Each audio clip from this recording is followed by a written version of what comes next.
On the day my husband Gu Mingyuan faked his death, everyone thought I would cry and stop his body from being taken away. Instead, in front of his lover Su Qing, I signed the forensic examination application. Gu Mingyuan has always been in good health, dying suddenly in a private hospital. I suspect someone drugged him. Since the cause of death is unclear, let's follow procedure, perform an autopsy, run toxicology tests, and then proceed with cremation. Su Qing's face instantly turned pale. She didn't know that I had already died once, in my past life. Gu Mingyuan used dangerous drugs to induce a deep fake death, and then sabotaged the brakes on the car I was taking to the hospital. I fell down a hillside and remained unconscious for an entire day. When I woke up, my mother-in-law Lu Guifang was sitting by the hospital bed holding an urn, telling me that Gu Mingyuan had died despite rescue efforts and had been cremated. A month later, she brought back a 2-year-old boy. She said the child's mother had died unexpectedly, the father was unknown, and the time he was left at her doorstep happened to coincide with the time Gu Mingyuan passed away. The child bore a striking resemblance to Gu Mingyuan, with 7 or 8 out of 10 similarities in his facial features. My mother-in-law said tearfully, "This is my son's way of showing he can't bear to part with us mother and daughter, so he specially sent us this bond of fate." I believed her. To raise Gu Zihang into a successful man, I never remarried for the rest of my life. I paid for him to attend the best schools, secured internship opportunities for him, and used the connections left by my father along with my own career resources to help him enter Huachin Steel Group. But on the very day he took the management position, he tricked me into signing an asset authorization, cut off my emergency medication, and let me collapse from a stroke on the floor. As I lay dying, Gu Mingyuan, who should have been dead for over 20 years, appeared. He had his arm around Su Qing, looking at me as if I were a tool that had finally lost its value. "Shen Ziyi, thank you for raising our son. The path you've paved for Zihang, the properties in the capital, and the Shen family's resources will all belong to him from now on. Don't worry, after you're gone, your son will give you a grand and dignified funeral." Gu Zihang stood beside his biological parents and personally unplugged my ventilator. When I opened my eyes again, I had returned to the day I received my graduate school admission notice from the capital and the job transfer letter. This time, I won't stop them from reuniting as a family of 3. If Gu Mingyuan wants to die, I'll make sure he dies with all the paperwork in order and the evidence complete. Ashes in an urn, name carved on a tombstone. No one will ever dig him out of the ground again. 1. Ziyi. Hurry to Linjiang Renkong Hospital. Su Qing sent word that your husband suddenly had a heart attack and is being rescued. Aunt Zhang trotted all the way into the yard, so anxious that she couldn't even catch her breath. I looked at her familiar face, then looked down at the admission letter from Jing City University of Finance and Economics in my hand, and the memories of my past life came flooding into my mind. Today is the day Gu Mingyuan and I end our 3 years of grassroots service and prepare to return to Beijing. It is also the day he fakes his death to escape. My hand, gripping the broom, suddenly loosened. The broom fell to the ground with a crisp sound. "Aunt Zhang, what did you say?"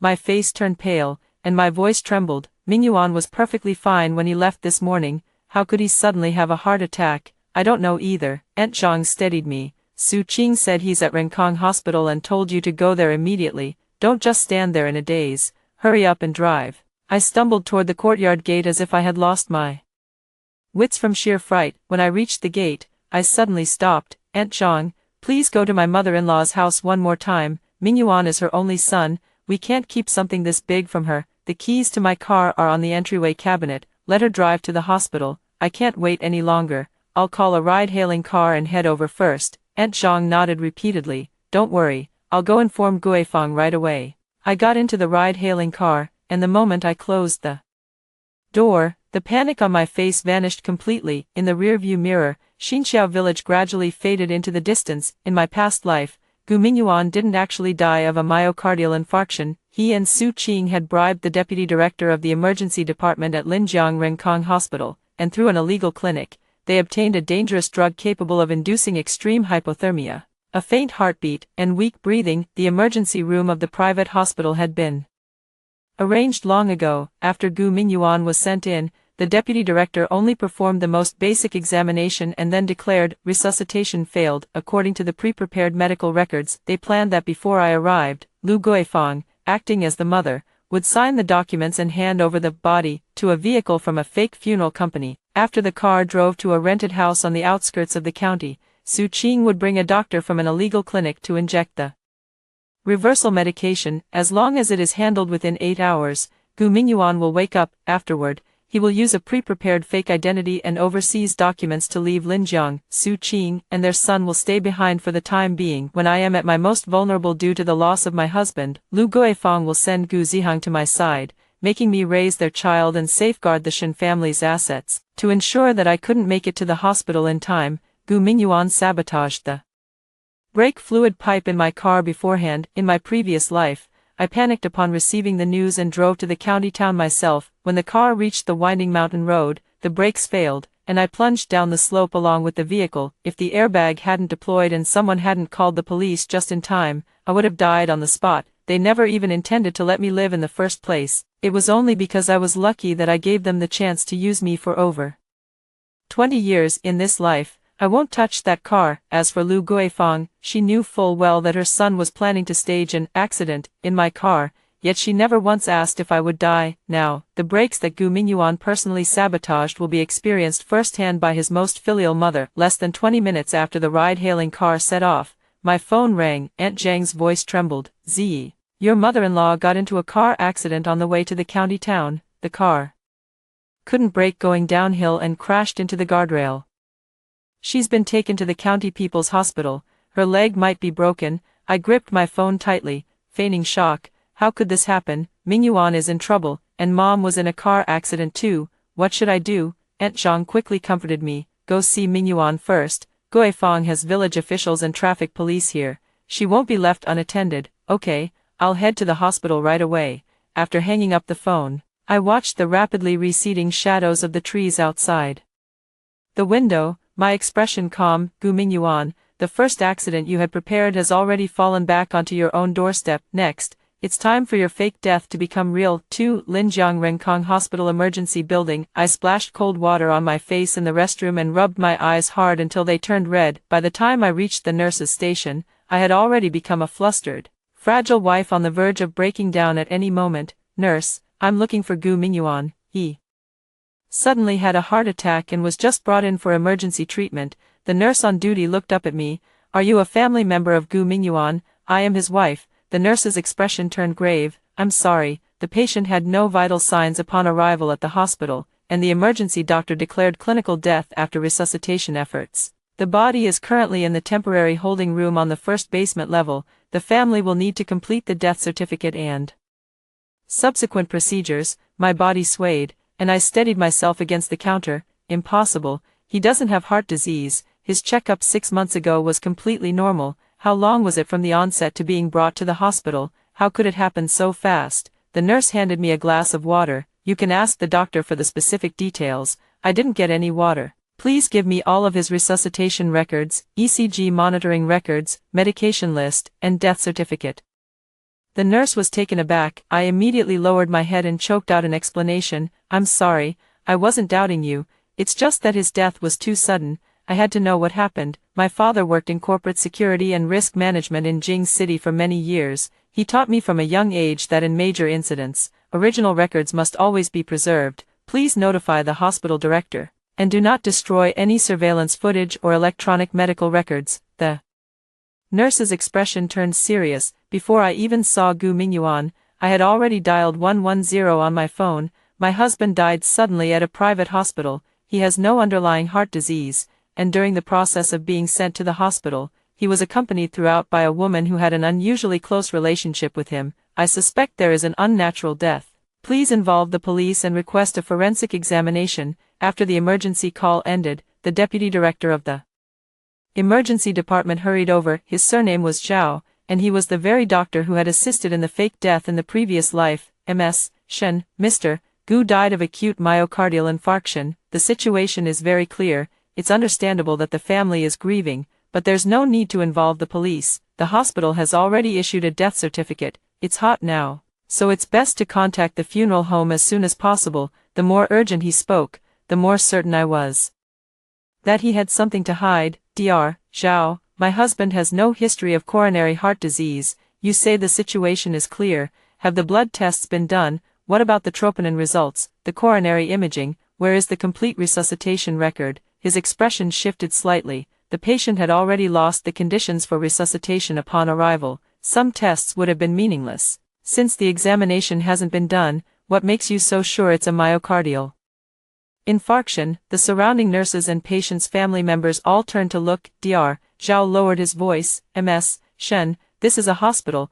Please do not disrupt the order. I am legally investigating the cause of my husband's death. If the hospital's procedures are complete, the police and forensic experts will naturally clear your name. After I finished speaking, I ignored him and headed straight to the basement level. Temporarily parked outside, Su Qing was sitting on a bench. She was wearing an off-white trench coat, clutching her phone tightly, anxiously checking the time back and forth. In her previous life, she kept urging the doctor at the illegal clinic, worried that it would exceed 8 hours. In this life, I arrived 3 hours earlier than the scheduled time and even called the police in advance. All her plans were thrown into disarray. Seeing me, Su Qing suddenly stood up. Ziyi, why are you here so soon? As soon as the words left her mouth, she realized something was off and quickly corrected herself. I mean, nothing happened to you on the way, did it, Mingyuan? He's already gone. My car's brakes failed, and my mother-in-law had an accident while driving it. I stared at her. Why do you think something should have happened to me on the road? Su Qing's face instantly turned pale. I just heard the mountain roads are rough, so I asked casually, is that so? I didn't press further. The police would ask for me soon enough. I pushed open the door to the mortuary. Gu Mingyuan lay on the stainless steel gurney, covered with a white cloth. I lifted the white cloth. His skin was cold, his lips blue, and there was no visible rise and fall in his chest. If one didn't know the truth, any ordinary person would believe he was dead. I reached out and touched his face, tears falling down. Mingyuan, how could you just leave? Just yesterday, we were talking about starting over together once we returned to the capital. My graduate school admission notice has arrived, and your job transfer order has come through too. Didn't you say you wanted to build a good life with me? Su Qing stood at the door, clearly relieved. She thought I was crushed by grief and would let her take charge from here on. She took a step forward. Ziyi, the dead cannot be brought back to life. Aunt Lu hasn't arrived yet. Don't move Mingyuan for now. I know a funeral service company. We can have him taken there first, and discuss things further when Aunt Lu arrives. Just like in the previous life, the so-called funeral company was just the vehicle they had arranged to pick us up. I slowly lowered the white cloth. No need, I've already called the police. His death was sudden. I've requested a full forensic examination. The color drained from Su Qing's face in an instant. What? Are you crazy? He's already gone, and you still want the coroner to cut him open? Her voice was so sharp that even the nurse outside the door looked this way. I turned around, my expression both sorrowful and resolute. Weren't you just saying that he might not actually be dead? Before accepting the body, the forensic examiner will re-verify the vital signs. If the hospital misjudges, a public hospital will immediately attempt resuscitation. If death is confirmed, toxicology and pathology tests can also tell me the truth. This isn't harming him. It's the last thing I can do for him as his wife. Su Qing's lips trembled. She could no longer object. To object would be to admit that she knew what the forensic process would destroy. 3. When 2 police officers and personnel from the county forensic center arrived, Dr. Zhao was still trying to classify the incident as an ordinary sudden death. I submitted Gu Mingyuan's medical checkup report from 6 months ago, his recent exercise records, and the call logs from that day. Su Qing was then asked to explain the circumstances of the onset of the illness. I met him near the hospital. He said his chest hurt, then suddenly collapsed, so I called an ambulance. The police asked, why were you near the hospital? I work nearby. You work at Linjiang Wood Industry Group, and your workplace is 11 kilometers away from Renkong Hospital. Su Qing was at a loss for words. I came here to take care of some business. What kind of business? Private matters. Who did Gu Mingyuan come into contact with before falling ill? What did he eat? Why did you both enter that private clinic next to the hospital together? The police retrieved the street surveillance footage much faster than in the previous life. Su Qing clearly hadn't expected that the surveillance cameras in a modern city would link her and Gu Mingyuan's routes into a complete chain of evidence. She began to ramble incoherently. I just went in and sat for a while. Mingyuan said he felt dizzy, and the clinic staff took his blood pressure. I don't know what they used. I stood quietly by. Without adding a single word for her, the forensic personnel examined Gu Mingyuan. His pupillary reflex was absent, his body temperature was too low, and cardiac activity could not be detected by portable equipment. The death certificate, resuscitation records, and electronic signature issued by Dr. Zhao appeared complete for the time being. The body was placed into a judicial transport bag. Su Qing finally panicked completely. She blocked the doorway. "You can't take him away. Aunt Lu hasn't seen her son for the last time." I stood in front of her. My mother-in-law was in a car accident and is undergoing surgery at the County People's Hospital. She can't come. I am Gu Mingyuan's legal wife, and the police have already accepted the case in accordance with the law. On what grounds are you stopping me? Su Qing's eyes reddened. I am his friend. Would a friend know better than his wife whether he is dead or not? Would a friend contact a fake hearse in advance and ask to skip the police and forensic procedures? Would a friend go with him into an illegal clinic before his accident? More and more onlookers gathered. Su Qing's face alternated between red and pale. She suddenly lunged toward the gurney. Mingyuan is not dead. Give me some time, and I can prove it. Dr. Zhao's face instantly changed. The head nurse also became serious. Ms. Su, you kept saying earlier that the patient had no vital signs when he was brought to the hospital. So why are you now saying he wasn't dead? Do you know that the patient took a special medication? The police immediately took Su Qing aside. Tell us everything you know clearly. Su Qing looked at Dr. Zhao in terror. Dr. Zhao avoided her gaze. None of them dares to admit it. Admitting that Gu Mingyuan is still alive would be equivalent to acknowledging that the death certificate, funeral vehicles, and the so-called myocardial infarction are all a hoax. They also plan to claim 12 million yuan in life insurance benefits through Gu Mingyuan's death, and use his deceased identity to cancel debts and transfer joint property. This is no longer just a romantic dispute. It was a premeditated insurance fraud, identity fraud, an unnatural death incident. The body was taken away by a judicial vehicle. As the car door closed, Su Qing collapsed to the ground as if all strength had been drained from her body. She knew that the effective time of the reversal drug was ticking away, second by second. The police have already sealed the body. She no longer had any chance to get close to Gu Mingyuan. In her previous life, just before she died, she smugly told me that the drug used to induce deep suspended animation must be reversed within 8 hours. Beyond that time, the brain would suffer irreversible damage due to prolonged oxygen deprivation. 12 hours later, even with an injection of medication, it would be impossible to wake up again. Gu Mingyuan entrusted his life to his lover, his mother, and an illegal doctor who took money. He never imagined that his wife, the most inconspicuous part of his plan, only needed to choose to follow legal procedures to make everyone lose the chance to save him. I did not administer the drug, no forged death certificate, no obstruction of doctors' rescue efforts. I only requested a thorough investigation into the cause of death. His true death was the outcome he personally designed. For that same night, the police searched the office of the deputy director of the emergency department at Renkong Hospital, as well as the private clinic. The clinic's director had already prepared to flee but was apprehended at the highway entrance. The police found and used reversal drugs, forged medical record templates, Gu Mingyuan's transfer records, and encrypted chat backups of his discussions with Su Qing about the fake death plan. Dr. Zhao has been taken in for investigation. Renkong Hospital has suspended operations of the relevant departments, and health authorities have simultaneously stepped in. At noon the next day, the forensic center informed me, Gu Mingyuan has been confirmed dead. Preliminary toxicological tests have detected a potent inhibitory drug that should not appear in routine medical treatment. His heart showed no typical pathological signs of acute myocardial infarction. The cause of death is more consistent with circulatory and respiratory failure induced by the drug. The police told me that when Gu Mingyuan signed off on the feigned death plan, he clearly underestimated the risks of the medication. Even if the so-called reversal drug is taken on time, recovery is not guaranteed. In order to deceive the hospital, the insurance, and me, he pushed himself to the brink of true death. Then, following the law, I applied for a forensic procedure, which closed the last door for him to cheat. I sat in the corridor of the forensic center, covered my face, and cried for a long time. Others think I collapsed after losing my husband. Only I know that those tears were not for Gu Mingyuan, they were for myself in my past life, deceived, used, and having my breathing tube pulled by the child I raised with my own hands.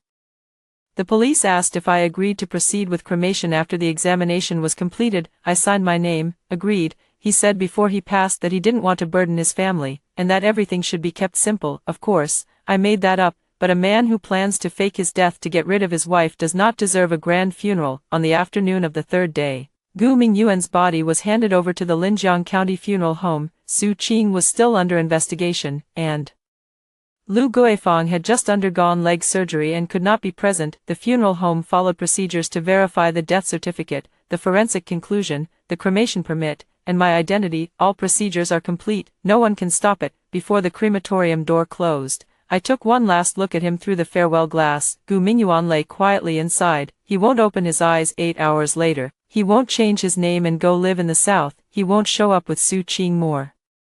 Then 20 years later, smiling and thanking me for raising their son, this time, his death certificate is real, the forensic conclusion is true, the cremation permit is also genuine. The furnace door closed, and the flames rose. Only one sentence remained in my heart: Gu Mingyuan, welcome to officially exit my life. 5 An hour later, the staff handed me the urn. I checked the seal, completed the collection procedures, and reserved a burial spot at Xinqiao Village Public Cemetery. Modern funeral practices are not about who cries the loudest. Being able to change legal documents. Gu Mingyuan has already completed the death and cremation registration in the local funeral management system. His identification documents, social security account, and work transfer orders will all be legally revoked. The fake identity he had prepared was also seized along with the police search. He would never have the chance to rise from the dead again. I stayed overnight in the county town. The next day, when returning to the village, I deliberately took the town's passenger bus. Fellow passengers recognized me and eagerly asked about the situation. My eyes reddened as I recounted the facts that could be made public. Mingyuan passed away suddenly, and the police suspect the cause of death was unnatural.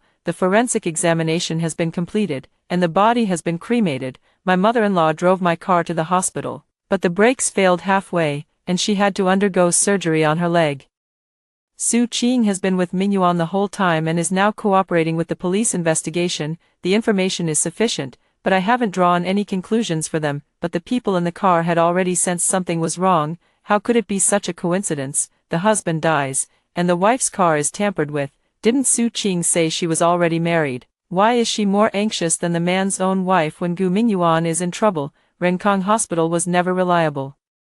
To begin with, I heard the doctors were taken away too. Ziyi, that child, is so pitiful. She just got her graduate school acceptance, and then her husband ends up in this situation. These words will spread faster than if I had accused them myself. Returning to Xinqiao village, I headed straight to Lu Guifang's house. Holding the urn, Lu Guifang had just been discharged from the hospital the day before. Her left leg was in a cast, and there were scrapes on her forehead and the side of her face, leaving her only able to half sit on the bed. Su Qing had returned before me. She was temporarily released on bail, with her phone and documents confiscated. She must report every time she leaves Linjiang. Seeing the urn in my arms, both of them froze at the same time. Lu Guifang stared intently at the box, her eyes filled with nothing but fear. Mom, as soon as I called out, tears began to fall. Mingyuan is back. I placed the urn on the table. The police conducted a forensic examination.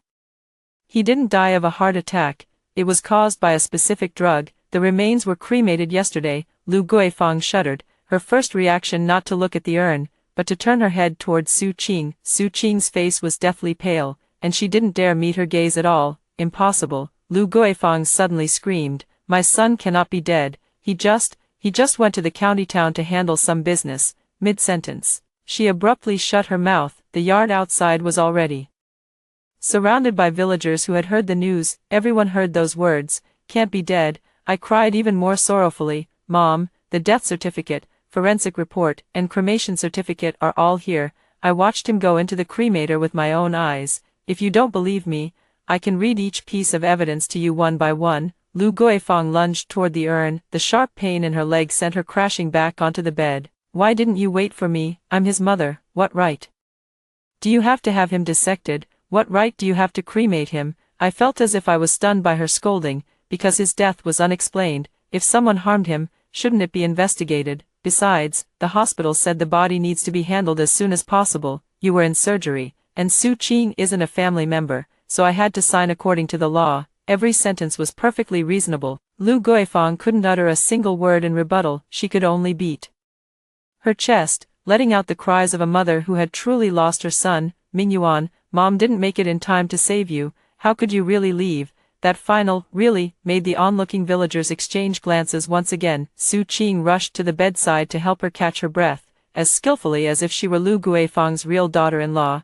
Auntie, please don't get upset. Brother Mingyuan has already passed away. Please take care of yourself. I, his lawful wife, was pushed aside. Standing there at a loss, the aunties in the village were the best at reading relationships. Their gaze towards Su Qing had already shifted from sympathy to suspicion. Didn't she say she married into the county town? Her husband died, so why does she act more like family than the legitimate wife? I heard it was Gu Mingyuan who took her to the hospital. There might be something shady going on here. Lu Guifang has asthma. The successive shocks of the car accident, the surgery, and her son's actual death quickly caused her to have difficulty breathing. The village doctor arrived in time, gave her emergency treatment, and suggested sending her to the county hospital for observation immediately. This time, I did not stop the treatment. I even took the initiative to call an ambulance. She has to live. Gu Mingyuan's ashes have not yet been buried, and the truth about Su Qing and that child has not been made public. How could Lu Guifang leave the stage so early? 6. Lu Guifang stayed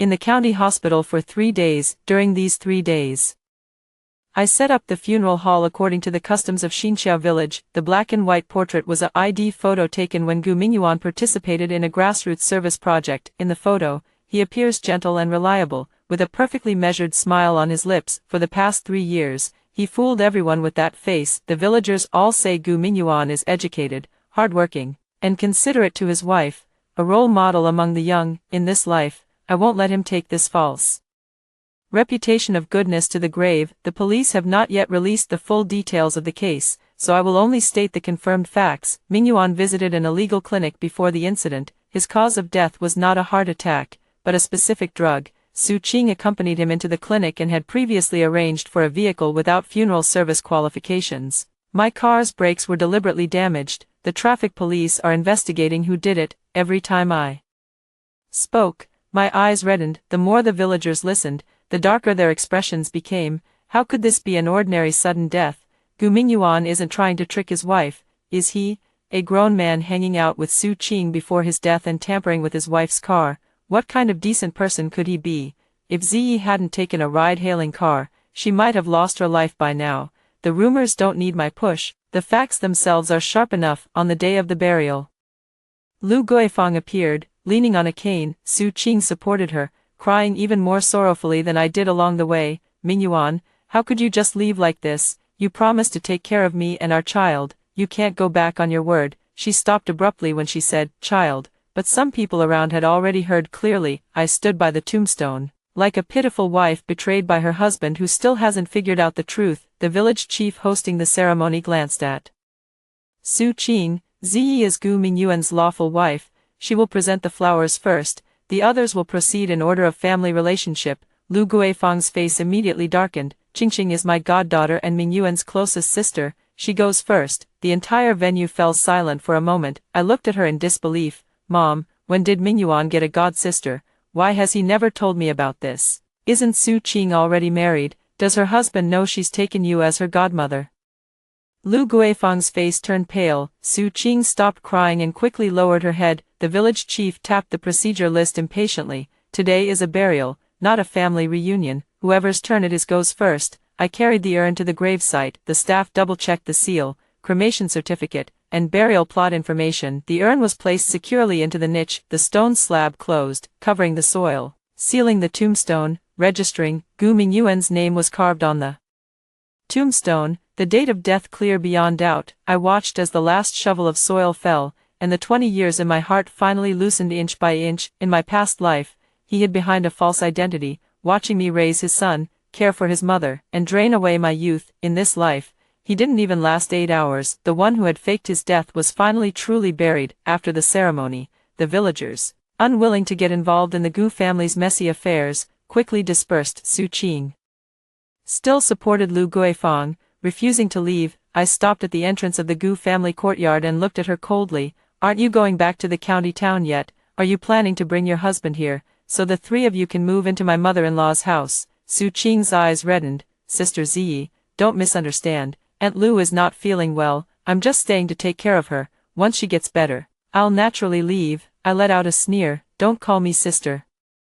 You're my mother-in-law's goddaughter. If we're talking about relationships, you should call me sister-in-law, unless, deep down, you've always thought of yourself as Gu Mingyuan's other wife. Her face froze. I looked again at her empty left hand. Didn't you always say you were already married? What's your husband's name? Where does he work? Why has no one ever seen him? When the police check your identity, they should ask about these things too. Su Qing could no longer pretend and turned around to leave hastily. Lu Guifang sat in the room, glaring at me fiercely. I knew she hated me for not getting into a car accident as planned, and even more so for sending her son to the forensic center, completely cutting off any chance of survival, but she dared not say a word. Once spoken, she would become Gu Mingyuan's accomplice in faking his death to claim insurance and plotting to murder his wife. I gave her a gentle smile. Mom, don't rush, the funeral is over, it's time for us to settle the family accounts. 7. Lu Guifang's face immediately changed. I walked straight into her bedroom and turned on my phone to record. What are you going to do? This is my home, get out. I didn't stop. In my past life, before Gu Mingyuan faked his death, he had already secretly transferred my most important personal belongings to Lu Guifang's place. At the time, I was immersed in the grief of losing my husband, busy with my recovery and taking care of Gu Zihang, who was brought back later, so I never noticed. By the time I returned to Beijing, the safe containing property documents, bank certificates, my mother's belongings, and my father's authorization papers was already empty. After Lu Guifang came back to Beijing with me, she kept saying that those items might have been lost in the car accident. I believed her. In reality, Gu Mingyuan had given one of the apartments to Su Qing to live in and had rented out the other 2 units through forged authorization. I pay the mortgage, property management fees, and maintenance costs, yet the 3 of them have been living in my house for over 20 years, relying on the rent. This time, I won't forget again. I didn't find anything at the bottom of the wardrobe. The bedside table and the old suitcase were also empty. Lu Guifang watched me search everywhere, a hint of smugness gradually appearing in her eyes. I told you, there's nothing of yours here. Gu Mingyuan is already dead. You, as his wife, have nothing to do with the Gu family anymore. Take your crappy luggage and get the hell back to Beijing. I stopped what I was doing and deliberately looked toward the foot of the bed. Lu Guifang instinctively followed my gaze and glanced at the old leather suitcase with a combination lock in the corner. She quickly looked away, but it was already too late. So that's where it was. I walked over. Don't touch. Lu Guifang lunged off the bed. The cast on her leg caused her to fall heavily onto the floor. I didn't help her up. I just called the village chief and the police station. I found personal belongings suspected of being moved at my deceased husband's mother's house, involving large denomination certificates of deposit, property documents, and valuables. To avoid disputes, please be present as witnesses. In modern society, personal belongings are not simply owned by whoever hides them under the bed. After the police officer from the local station and the village chief arrived, I presented the purchase receipts, bank statements, and my mother's inheritance list.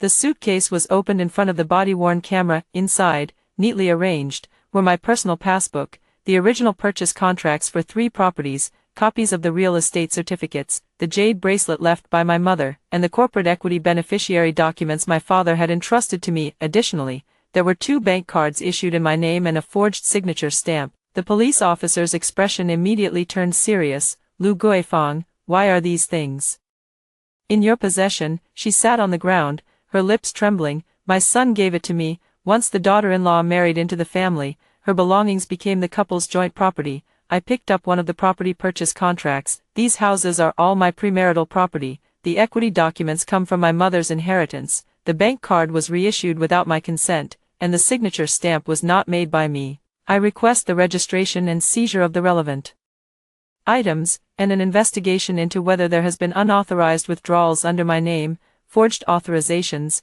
and illegal rentals. Lu Guifang finally panicked. We're family. What's this about stealing? Mingyuan is already dead. Are you trying to drive me, an old woman, to death? I looked at her, my tone calm. A family wouldn't wreck my car, they wouldn't hide my assets, and they certainly wouldn't wait until I get into a car accident to hand me my son's illegitimate child to raise. The room suddenly fell silent. Lu Guifang's eyes widened in terror. What nonsense are you talking about? Whether it's nonsense or not, a DNA test will tell. I leaned down and said, in a voice only the 2 of us could hear, I know all about Gu Mingyuan and Su Qing's plan. They want to fake their deaths and leave, then send Gu Zihang to me. You are to act pitiful, so that I adopt the child and take you all back to the capital. In the future, the Shen family's properties, connections, and money will all fall into the hands of your own grandson. Unfortunately, Gu Mingyuan has already turned to ashes. Not even resurrection medicine can be used on him. Lu Guifang's pupils contracted violently. You, How do you know that? This statement was as good as an admission. My phone is recording video. She realized it and lunged at me. Give me the phone. Overwhelmed with emotion and injured from the car accident, her breathing suddenly became rapid. She clutched her chest. Half of her face began to droop, and her whole body went limp. I immediately called 120. The village chief and the police were both on the scene. No one could say I delayed the treatment. The hospital diagnosed it as an acute cerebral infarction. She was rescued in time and her life was saved, but the movement of her right side was restricted, and her speech became slurred. In my previous life, it was her and Gu Zihang who took turns provoking me, ultimately leading to my stroke and paralysis. Now, the same illness has befallen her. It wasn't me who poisoned her, nor did I lay a hand on her. It was her inability to bear the consequences of her own actions after her secret was exposed. I retrieved all my personal belongings and went to the bank and the real estate registration center to report the loss, freeze assets, and issue risk alerts. All properties now require facial recognition and dual authorization management. The equity documents left by my mother have been placed in the custody of a lawyer in Beijing. Without my personal confirmation, no one can transfer a single cent using a fake seal anymore. 8. After handling the property, the first thing I did was call my father. Shen Guohua, Dad, I'm not waiting until school starts. I'll be back in Beijing in 7 days. There was a few seconds of silence on the other end of the line. My father and I hadn't had a proper conversation in years. After my mother passed away, my father was away for long periods overseeing major engineering safety projects. I mistakenly thought he didn't care about me, so out of spite, I joined a grassroots service program and ended up marrying Gu Mingyuan in Linjiang. Father opposed the marriage, and our relationship grew even more distant as a result. In my previous life, when I brought Lu Guifang and Gu Zihang back to the capital, although father was disappointed, he still accepted them. Lu Guifang appeared to take good care of him on the surface, but secretly she had been replacing his blood pressure and heart medication for a long time. Father was already in poor health, and within less than 2 years, he died suddenly of heart failure. I only learned the truth from her lips moments before my death. In this life, I cannot let anything happen to my father again. Ziyi, what happened? My father's voice was much younger than in my memory. My eyes grew hot. Gu Mingyuan is dead. He and Su Qing faked his death and tampered with the brakes on my car. The police are investigating. I discovered he stole my property documents and bank cards. Dad, I was wrong for not listening to you before. I want to go home. Heavy breathing came from the other end of the phone. My father did not blame me. Come back. The door at home will always be open for you. I've asked Uncle Zhou to pick you up, and the lawyers and security personnel will go with him. From now on, don't meet anyone from the Gu family alone. A few short sentences made the tears I had held back for 2 lifetimes finally fall. It turns out that real family doesn't wait to laugh at you after you make a mistake. They only ask when you're coming home. The next day, the police contacted me again. Major breakthrough in the Gu Mingyuan death case. The head of a private clinic confessed that Gu Mingyuan and Su Qing jointly planned a fake death. Gu Mingyuan purchased a high-value life insurance policy and set the beneficiaries as me and Lu Guifang. According to the plan, after the insurance payout was received, Lu Guifang would ask me to transfer the money to her under the pretext of keeping the inheritance for her son. Meanwhile, Gu Mingyuan planned to use a fake identity to leave the country, evading personal debts and the potential division of assets during our divorce. The brake line on the car had been cut by his own hand the night before. The surveillance outside the courtyard captured the entire process. He didn't just want to make me miss the hospital, he really wanted me to die.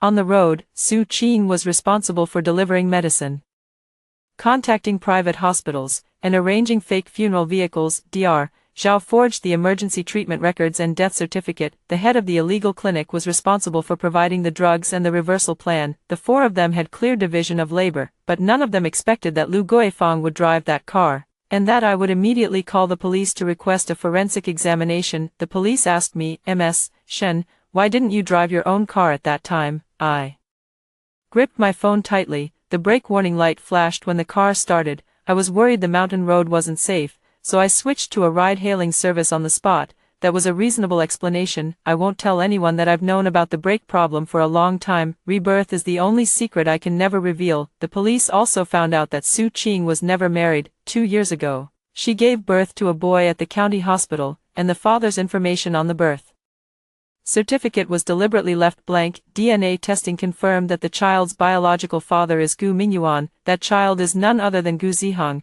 whom I raised for over 20 years in my previous life. This time, his identity was exposed to the light before I could adopt him. 9. Su Qing was packing her things in the rented house in the county town when she was taken away for the second time. She planned to send Gu Zihang to Lu Guifang's house, then flee to another province with cash and fake documents. The police found in the room the passport, overseas bank cards, insurance documents, 3 encrypted phones that Gu Mingyuan had prepared in advance, as well as a detailed plan he had drafted for his life after faking his death. The last page of the plan read, Phase 1, let Shen Ziyi handle the death and insurance. Phase 2, have the mother send Zihang to the Shen family. Phase 3, use Shen Guohua's connections to help Zihang get into a key school in the capital. Phase 4, complete the transfer of the Shen family's assets within 20 years. The last sentence was written by Gu Mingyuan himself. Ziyi values emotions and is prone to guilt. As long as she believes the child is destined to be with me, she will definitely raise it. In my past life, they studied my kindness so thoroughly, and then turned it into a knife aimed at me. The police handed me a copy of the plan to identify the handwriting. I looked at it for a long time before finally signing the confirmation. It's Gu Mingyuan's handwriting. Su Qing was still struggling as she was escorted out of the rental house. Child, I still have a child, he's only 2 years old, he can't be left unattended. The female officer in charge of the case looked at her coldly. Before you planned your fake death and insurance fraud, why didn't you consider the child? Social services have stepped in. The child will first enter temporary care procedures, and then the eligibility of relatives for guardianship will be assessed. Upon learning that her biological grandson had been found, Lu Guifang suddenly perked up. Dragging her partially paralyzed body, she demanded that the child be brought back to the Gu family, but she is still unable to fully take care of herself and is in no condition to care for a young child alone. In the end, Lu Guifang's younger sister, Lu Guilan, signed a joint guardianship and care commitment. Only after the community, the Women's Federation, and child social workers completed a home visit was Gu Zihang allowed to enter kinship care. I did not fight for custody of this child, nor did she use the hatred from her past life to harm a child who is now only 2 years old. In her past life, Gu Zihang pulled out my ventilator and participated in transferring the Shen family's assets. That was a choice made by him as an adult. In this life, he has not yet committed any wrongdoing. I will not judge a child for a crime they have yet to commit, but I will never be his mother again. He has a biological mother, a grandmother, and a legally established kinship care system. I have no connection to him whatsoever. When the news reached Xinxiao village, everyone was in an uproar. So Su Qing really is the other woman. The child is already 2 years old, and Gu Mingyuan is still pretending to be a model husband. Lu Guifang knew all along, otherwise why would she keep calling her goddaughter? The whole family schemed against Shen Ziyi to raise an illegitimate child, and they even tried to cheat on insurance. Too wicked. The cruelest part was the breaks. They really wanted Ziyi dead. Lu Guifang had painstakingly maintained her dignity all her life, only to have it shattered completely in a single day. The villagers who used to help deliver her meals and accompany her to rehabilitation gradually distanced themselves after learning the truth. Lu Guilan's willingness to jointly care for the child was not out of sisterly affection. She demanded that Lu Guifang put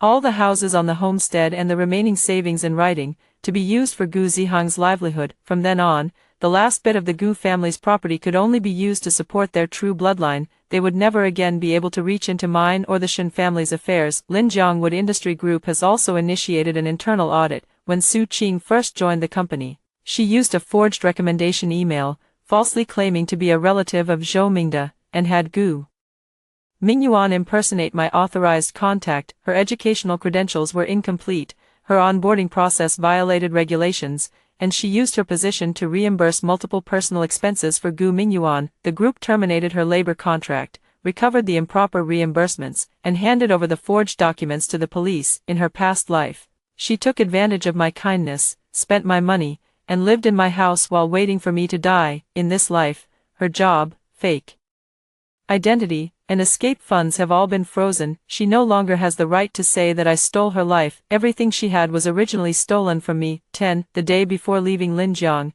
I went to see Lu Guifang. Gu Zihang was playing with building blocks in the yard. Lu Guifang sat in a wheelchair, her right hand still unsteady, and her speech was slurred. Seeing me, her murky eyes instantly filled with hatred. I didn't approach the child, only placed a lawyer's letter on the table. Gu Mingyuan stole my property documents, forged authorization to rent out the house, and the related rent and losses have been included in the estate debt settlement. The Gu family has no assets available for repayment, and the court will handle it according to legal procedures. I won't go after a 2-year-old for repayment, but you'd better stop claiming publicly that he has any inheritance relationship with the Shen family." Lu Guifang slammed the armrest of the wheelchair hard. "You ruined, Mingyuan." "I understood," she said. "I caused Gu Mingyuan's death."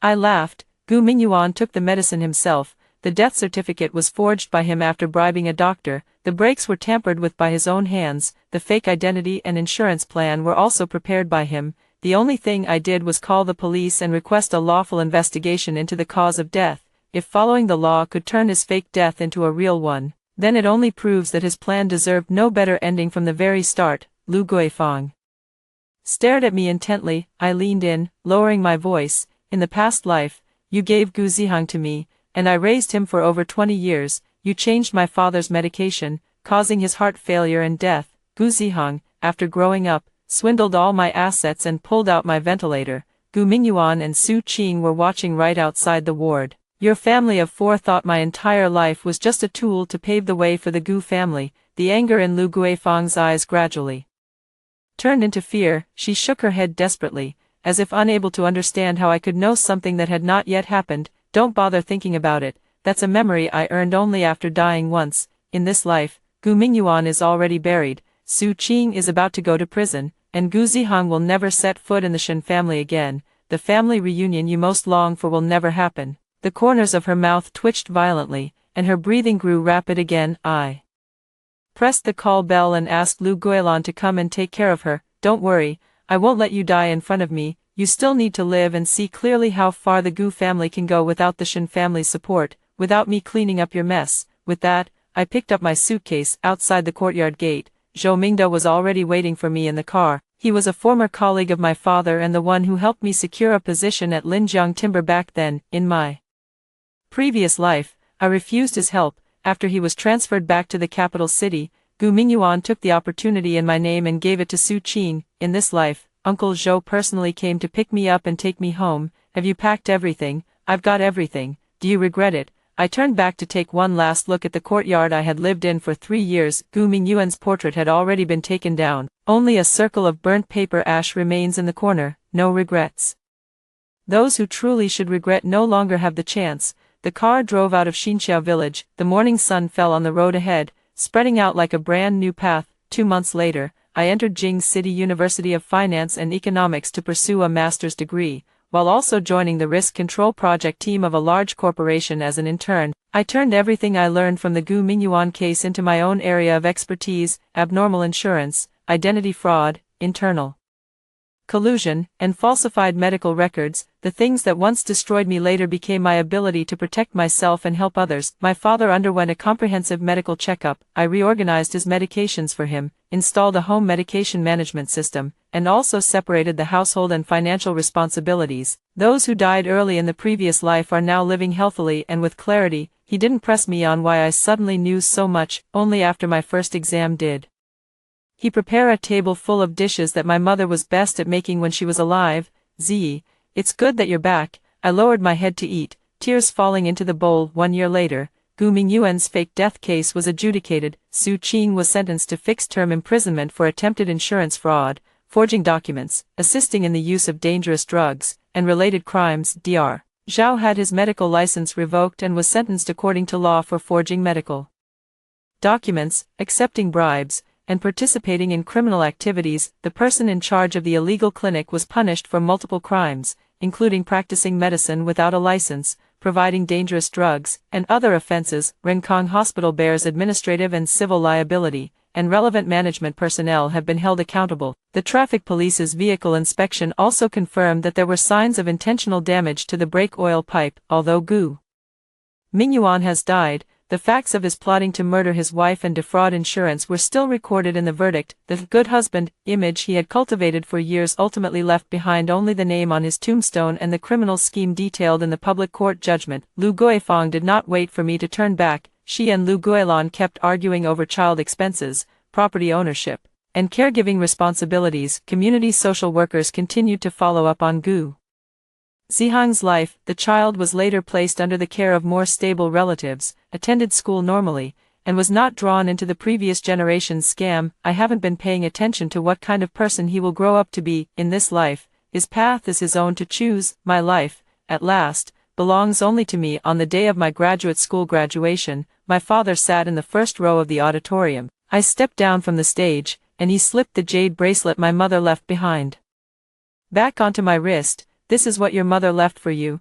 It was taken away before, but now it's finally back. I touched the smooth, warm jade and looked up at the campus bathed in sunlight. In my past life, I spent over 20 years raising the Gu family's son, protecting their reputation, and accumulating resources. In the end, all I got was a thank you for raising our child. In this life, with just one forensic application, I turned the fake death Gu Mingyuan had meticulously planned into a real one. I reclaimed the assets, saved my father, and took back control of my life. As for that husband who wanted to crawl back from the grave and take everything, the death certificate has been filed, the ashes have been sealed, the tombstone has been erected, the soil was packed very firmly. He will never be able to return in this lifetime. After hearing the first story above, what are your thoughts? Feel free to share your opinions in the comments section. Next, there is another similar story. Let's continue to see. In my previous life, to celebrate getting into a top-tier university, I bought a lottery ticket with my classmate. Unexpectedly, I scratched off an 8 million yuan prize. I wanted to treat her to a meal, but she claimed that ticket was originally her choice and that I had snatched it from her. She posted online to slander me, and I was subjected to long-term cyberbullying. After starting university, I was ostracized by my roommates and eventually fell into depression. When I opened my eyes again, I had returned to the day we bought the lottery ticket to celebrate. This time, I didn't go with her but went to the lottery shop alone. Hey, what are you spacing out for? Are you buying or not? I suddenly looked up to see a greasy glass counter, behind which sat a middle-aged woman cracking sunflower seeds, looking at me impatiently. Inside the counter were rows of colorful scratch-off lottery tickets. Sunlight slanted in through the door, reflecting off the golden letters. I froze. I recognized this place. It was the lottery shop near my home, or rather, it was the only lottery shop in my hometown county. The shop was small, with a freezer by the door, its faded red paper sign advertising old-fashioned ice pops for 1 yuan each, but this shop had closed down 5 years ago. Slowly, I turned my head and saw the yellowed notice pasted on the glass door. Warm congratulations on this shop winning the 8 million yuan scratch-off jackpot. Next to the notice hung an electronic clock, its red digits flickering. 3:42 p.m., August 17, 2019. My hands began to tremble. I remembered this day. Of course I did. This was the day I got into a top-tier university, the day I came to buy lottery tickets with Zhou Yuding, and the day my lifelong nightmare began. What's wrong with you, girl? Are you buying or not? If not, move aside. There are people behind you. The woman behind the counter spat a sunflower seed shell onto the floor. I instinctively stepped aside and turned to see a girl in a white dress standing by the counter. She was looking down at her phone, her profile illuminated by the sunlight, her long eyelashes casting shadows, and a faint, elusive smile on her lips. Her fingers swiped across the screen, her nails painted with a light pink polish that shimmered. Zhou Yuding. My blood felt as if it had frozen. It was this face, this expression, this exact posture of looking down at her phone. In my previous life, she stood beside me just like this, casually pointing to a lottery ticket in the counter and saying it looked nice, urging me to buy it. I did, and I won 8 million yuan. Then she claimed that ticket was the one she had chosen first, that I had taken it from her. After that, she posted on the school forum, calling me a thief, saying I had stolen her luck and her life.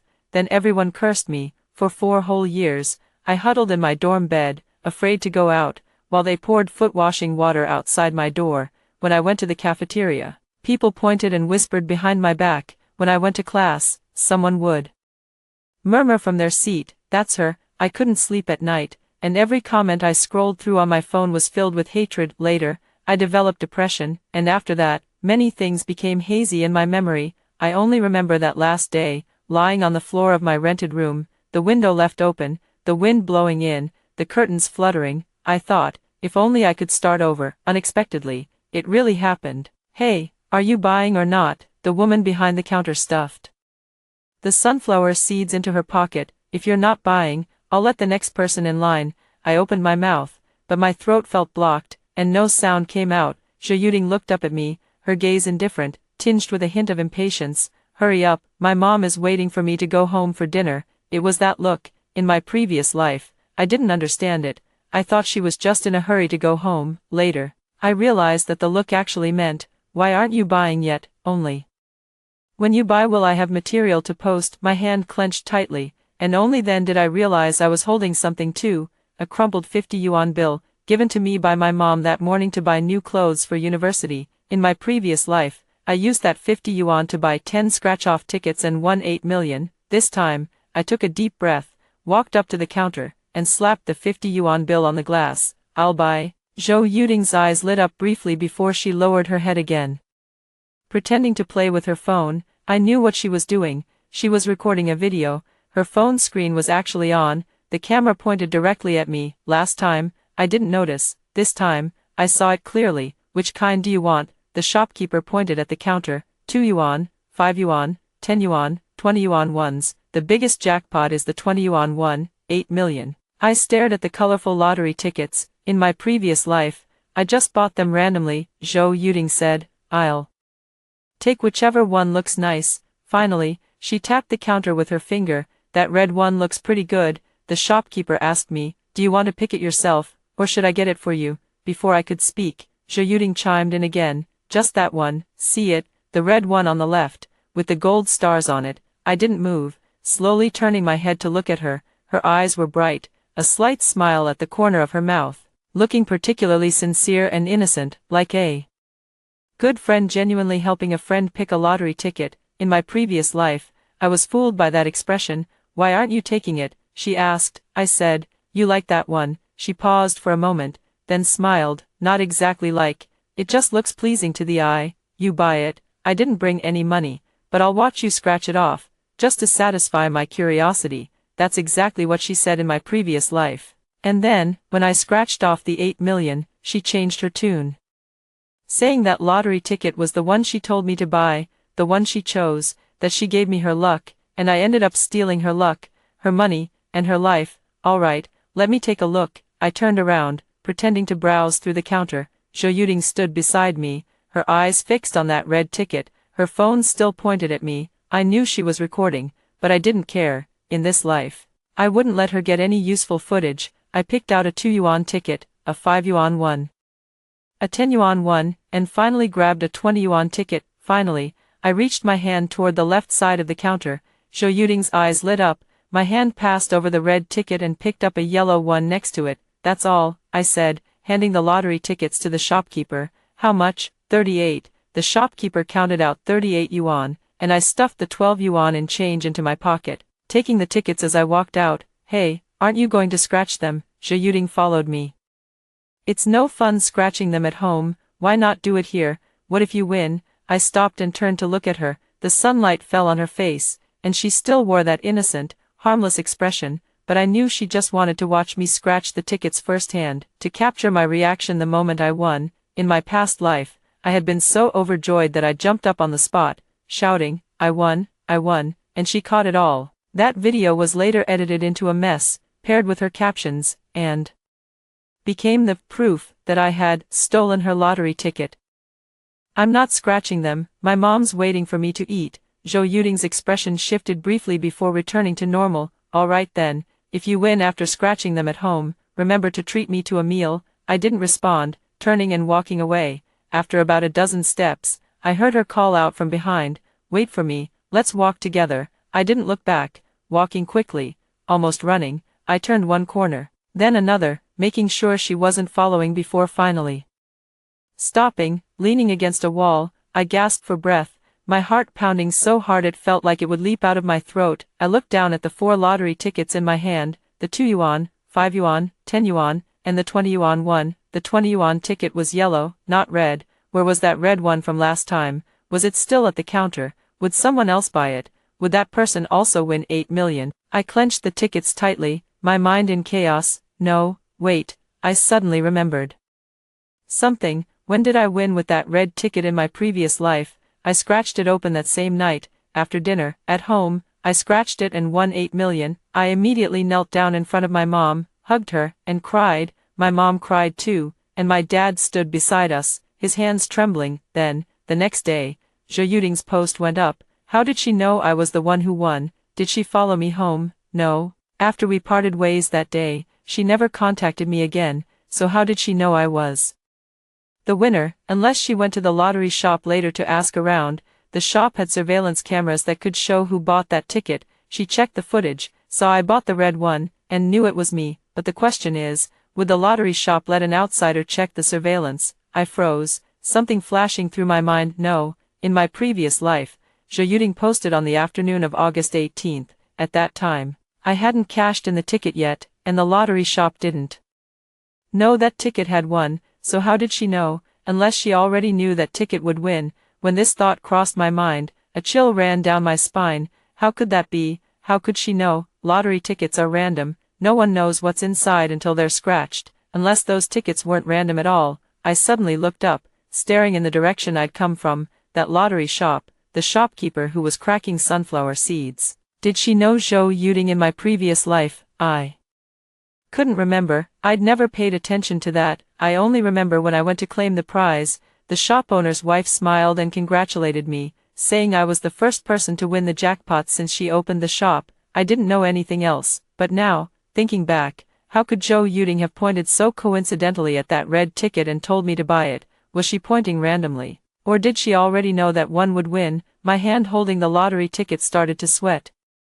No, I have to go back and check. I carefully folded the lottery ticket, tucked it into the innermost pocket of my clothes, zipped it up, and headed back. I didn't dare take the main road. Instead, I took a detour through the alleyways, circling around to the steamed bun shop across from the lottery store. Pretending to buy buns, I kept my eyes fixed on the glass door of the lottery shop. The shop owner's wife was still sitting inside, still cracking sunflower seeds. There were no other customers in the shop, just her. After about 10 minutes, I saw Zhou Yuding walking over from the street corner. She didn't go directly into the shop but stood at the entrance for a while, looking around as if waiting for someone. A little later, a man in a floral shirt walked over from the other side, approached the lottery shop entrance, and exchanged a few words with Zhou Yuding. Zhou Yuding nodded, and the two of them entered the shop together. My heart was pounding. Who was that man? After they went inside, the shop owner's wife stood up, lifted the glass panel on the counter, took out a stack of lottery tickets from underneath, and handed them to the man. The man took them and examined them one by one. After looking through them, he handed them to Zhou Yuding, who also examined them one by one. When she saw a particular one, she suddenly looked up and said something. The shop owner's wife shook her head. Zhou Yuding said something else, and this time the shop owner's wife nodded. Then the man took out his wallet from his pocket, counted out a stack of money, and handed it to the shop owner's wife. She took it, counted it, and stuffed it into her pocket. What were they doing? I stared wide-eyed, but with a street between us and the glare on the glass, I couldn't see clearly at all. Just as I was getting anxious, Zhou Yuding and the man came out. They stood at the entrance and talked for a while longer. Then the man headed east, and Zhou Yuding headed west, each going their separate ways. I hesitated for a moment and followed the man. On the way back, I went over everything that had happened today from start to finish. The lottery shop owner's wife, Zhou Yuding, and that man called Lao Lu, they were in cahoots. Were those lottery tickets rigged? Was that red ticket not random at all, but deliberately placed there for someone to buy? But if that were really the case, why would the red ticket have 8 million? Why wouldn't they scratch it themselves? Why let someone else do it? Unless that red one wasn't actually the 8 million. I froze. Right, I never scratched that red one. I scratched the yellow one. In my past life, Zhou Yuding pointed at the red one and told me to buy it. But did I really buy that red one? I remember taking the red one, but after taking it, could I have grabbed the wrong one? I desperately tried to recall that afternoon. The sun was glaring, and the lottery tickets in the counter were a colorful blur. I reached in, and Zhou Yuding said from beside me, "That red one." I took the red one, then casually grabbed a yellow one next to it, paid, and walked out. After finishing dinner at home, I pulled the lottery tickets out of my pocket and scratched them one by one. The first one, worth 2 yuan, didn't win. The second, worth 5 yuan, didn't win either. The third, worth 10 yuan, won 20 yuan. The fourth, worth 20 yuan, won 8 million. What color was that 20 yuan ticket? I closed my eyes and tried hard to remember. Red, yellow, green, blue. Which one did I take? I don't know. I really don't. I only remember that ticket had golden stars on it, lots and lots of stars, but the red one had stars, and the yellow one had stars too. I couldn't tell them apart at all. If I took the wrong one, if Zhou Yuding wanted me to take the yellow one but I took the red one instead, if the yellow one was the one that won 8 million and the red one was worthless, then why did she frame me? Because she wanted me to give her the yellow one, because that yellow one was supposed to be the one she bought. My mind was a tangled mess. Forget it, I don't want to think about it anymore. I pulled the 4 lottery tickets out of my pocket and examined them one by one under the streetlight. The 2 yuan one wasn't scratched, the 5 yuan one wasn't scratched, the 10 yuan one wasn't scratched, and the 20 yuan yellow one wasn't scratched. If I took the wrong one last time, then this yellow one should be the winning ticket. But what if I didn't take the wrong one? What if that red one last time was the winning ticket? Clutching the lottery tickets, I stood under the streetlight, my hands trembling violently. Just scratch it and see, scratch it and you'll know if it's 8 million, but I didn't dare. I was afraid that once I scratched it, there would be nothing. I was afraid that in this life, the winning ticket was still in the counter and had already been bought by someone else. I was afraid that even after being reborn, I still couldn't change anything. I stood under the streetlight for a long time. In the end, I folded the lottery ticket back up, stuffed it into my pocket, and headed home. When I reached the door, I could hear the sound of stir-frying coming from inside, along with my mom's voice. This kid got into a top-tier university, and he's not coming home early. Where has he run off to? My dad said. He's happy, isn't he? Probably celebrating with his classmates. Celebrate what? We don't have the money to throw a banquet for him. We'll just make a few dishes. I stood at the door, tears suddenly welling up in my eyes. Mom, Dad, this time I'll definitely make sure you live a good life. I wiped my tears, pushed the door open, and said, Mom, I'm back. My mom poked her head out of the kitchen, her hands still wet. You're back. Go wash your hands and eat. Yeah. I walked into the room and saw 4 dishes and a soup laid out on the table, along with a plate of braised pork. Braised pork is my favorite, something we usually only have during the new year. My dad was sitting on the sofa, reading the newspaper with his reading glasses on. When he saw me come in, he put the newspaper down and said, You did well, you've brought honor to our Zhang family. I smiled but didn't say anything. During the meal, my mom kept putting food into my bowl, saying as she did, Eat more. Once you go to university, you won't get to eat home-cooked food anymore. I said, Mom, once I start earning money, I'll buy you delicious food every day. My mom smiled and said, All right, I'll be waiting. After the meal, my parents cleared the dishes, washed the bowls, and wiped the table. After finishing my work, I returned to my room, closed the door, and took out the 4 lottery tickets from my pocket. The room was dimly lit, with only a 15-watt energy-saving lamp, making the words on the lottery tickets blurry. I pulled out the yellow 20 yuan ticket, placed it on the table, and hesitated over whether to scratch it or not. My hand hovered over the ticket, and I could feel my heart pounding. Whatever, I thought, if it's fortune, it's not a disaster. If it's a disaster, there's no avoiding it. I found a coin, aimed it at the coding on the lottery ticket, took a deep breath, and started scratching. The first number was 0, the second 0, the third 3, the fourth 1, the fifth 2. I froze. This was the winning number. I quickly looked at the prize comparison chart below. 0312. 0312. My eyes locked onto that line of text, and my mind went blank. 8 million yuan, a full 8 million yuan. I'd won again, too. I stared at that lottery ticket for a full 5 minutes, my hands and legs trembling, my heart pounding so hard it felt like it would leap out of my throat. I wanted to call out to my mom, rush out and hug her, tell her our family was rich now, that we'd never have to live a tight-fisted life again, but I didn't move. I just sat there, staring at those numbers on the ticket, replaying the scenes from my past life over and over in my mind. I held my mom and cried. My dad laughed beside us, and the 3 of us were so happy we couldn't sleep all night. Early the next morning, my dad took me to the county town on his motorcycle to claim the prize. On the way, he received a call from my aunt. She said, Quick, check your phone, your daughter is in the news. I opened my phone and saw the post Zhou Yuding had shared. My best friend got into a top-tier university. I asked her to buy a lottery ticket for me, and she won 8 million yuan. Now she's denying it. The post was exceptionally well written, full of emotion and heart-wrenching details. She said we'd grown up together and were the best of friends. She said she hadn't gotten into college, but I was happy and treated her to a nice meal. She also said she was the one who had spotted that ticket first and asked me to buy it for her, but after I won, I refused to acknowledge it. She said her family was struggling, her younger brother still needed to go to school, and this money was their lifeline. The comments section was flooded with people cursing me, saying things like, "How dare someone like this even live?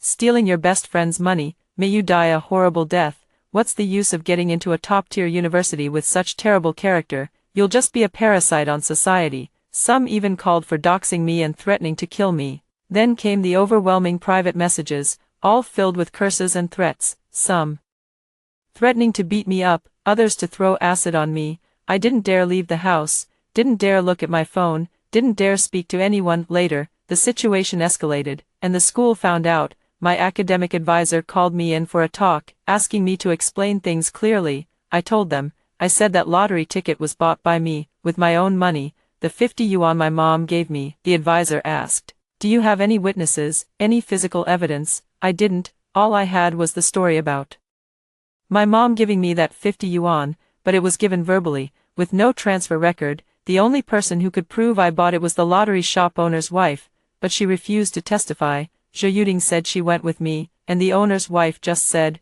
"Yes, yes." The two girls came together. I don't remember who bought it. Just like that, I had no way to defend myself, for years, a full 4 years, until I died. Those hateful comments were still there. My hand gripping the lottery ticket grew tighter and tighter, so tight that the paper wrinkled. I quickly let go, carefully smoothed it out, placed it on the table, and pressed it down with my palm. This time, I won't let anyone know, at least not until I claim the prize. I gathered all 4 lottery tickets, wrapped them in a plastic bag, and stuffed them inside the pillowcase, then zipped it up. After doing all this, I lay on the bed staring at the ceiling, my mind still racing. Zhou Yuding, the lottery shop owner's wife, that man called Lao Lu, what exactly is their relationship?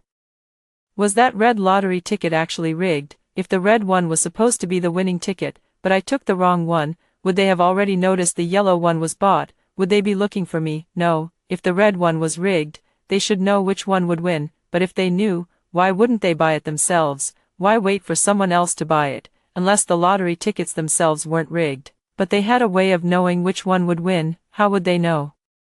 I suddenly sat up. Surveillance, the surveillance they installed, but not ordinary surveillance, surveillance that could capture the contents of the lottery tickets. But how is that possible? Before the lottery ticket is scratched, no one knows what's underneath. The coating is opaque, even the best camera couldn't see through it, unless the coating on those tickets was flawed. The more I thought about it, the more terrified I became. A chill ran down my spine. If that's really the case, then in my previous life, I fell into a trap. They deliberately placed that winning ticket there, waiting for me to buy it.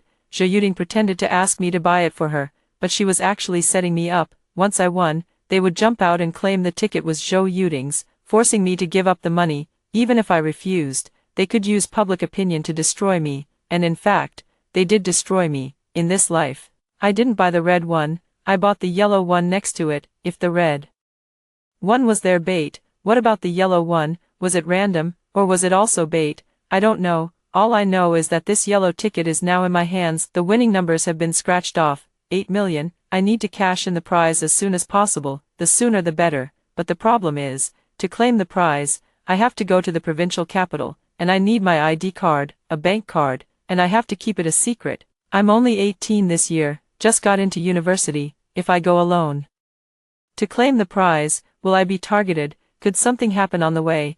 I tossed and turned all night, and finally decided to leave early the next morning. I wouldn't tell anyone, not even my mom. It's not that I don't trust her, but I'm afraid she might slip up if she finds out. She can't keep things to herself. When she's happy, she'll blurt out everything. What if she accidentally tells the neighbors, and it gets back to Zhou Yuding? Then it would all be over. The next morning, a little after 5, when the sky was still not fully light, I got up. My mom was in the kitchen making breakfast and was surprised to see me. "Why are you up so early? Couldn't sleep?" she asked. I said, "I want to go out for a walk." "Then eat something before you go," she said. "It'll be ready soon." "No, I'll buy something on the way," I replied. I washed my face, changed into clean clothes, tucked the lottery ticket close to my body, and took my ID card and the bank card I'd been saving up for a long time. There was only a little over 300 yuan in it, money I'd saved from odd jobs after the college entrance exam. Before I left, my mom chased after me and stuffed 2 boiled eggs into my hand. "Take these to eat on the way," she said, looking at those still warm eggs. My nose tingled, and I almost cried. "Mom, I might be back late tonight, don't wait for me to eat." "What are you going to do?" she asked. "Going to a classmate's house to hang out." I made up a lie on the spot. My mom nodded and didn't ask any more questions. I took the bus to the county town, then a coach from the county to the city, and finally a high-speed train from the city to the provincial capital. The whole way, I kept my hand tightly over my pocket, afraid the lottery ticket might get lost. Everyone around me was a stranger, some dozing off, some playing on their phones, some cracking sunflower seeds. I looked at everyone as if they were bad people, feeling like they were all staring at my pocket. By the time I reached the provincial capital, it was already past 2 in the afternoon. I followed the map on my phone to the provincial sports lottery center. When I got to the entrance, my legs started shaking again. There were many cars parked outside, black, white, silver, each one fancier than the last. The people coming and going were all well dressed, men in suits and ties, women in high heels. I looked down at myself. A pair of faded sneakers, jeans I'd worn for who knows how many years, and a 30 yuan t-shirt my mom bought from the market. I took a deep breath and pushed the door open. The air conditioning in the lobby was turned up high, and I shivered. A girl in uniform sat at the front desk, quite pretty, smiling as she asked, "Hello, what can I help you with?" I opened my mouth, my voice as faint as a mosquito's, and called out, "Captain, Captain, please go to the second floor, turn left to the intercom hall." "Thank you." I walked up to the second floor, turned left, and saw a glass door with the words, "Intercom Hall," posted on it. A security guard stood at the door. Seeing me approach, he looked me up and down and asked, "Intercom, huh? How much?" I was taken aback and didn't react immediately. "How much?" he asked again. I didn't dare say, afraid that if I did, he wouldn't let me in, but I couldn't not say either. The captain would definitely need to register it. 8. I lowered my voice. 8 million. The security guard's eyes widened for a moment, then his expression changed, becoming especially polite, even a bit respectful. "Please come in, go straight ahead, there's staff inside to assist you."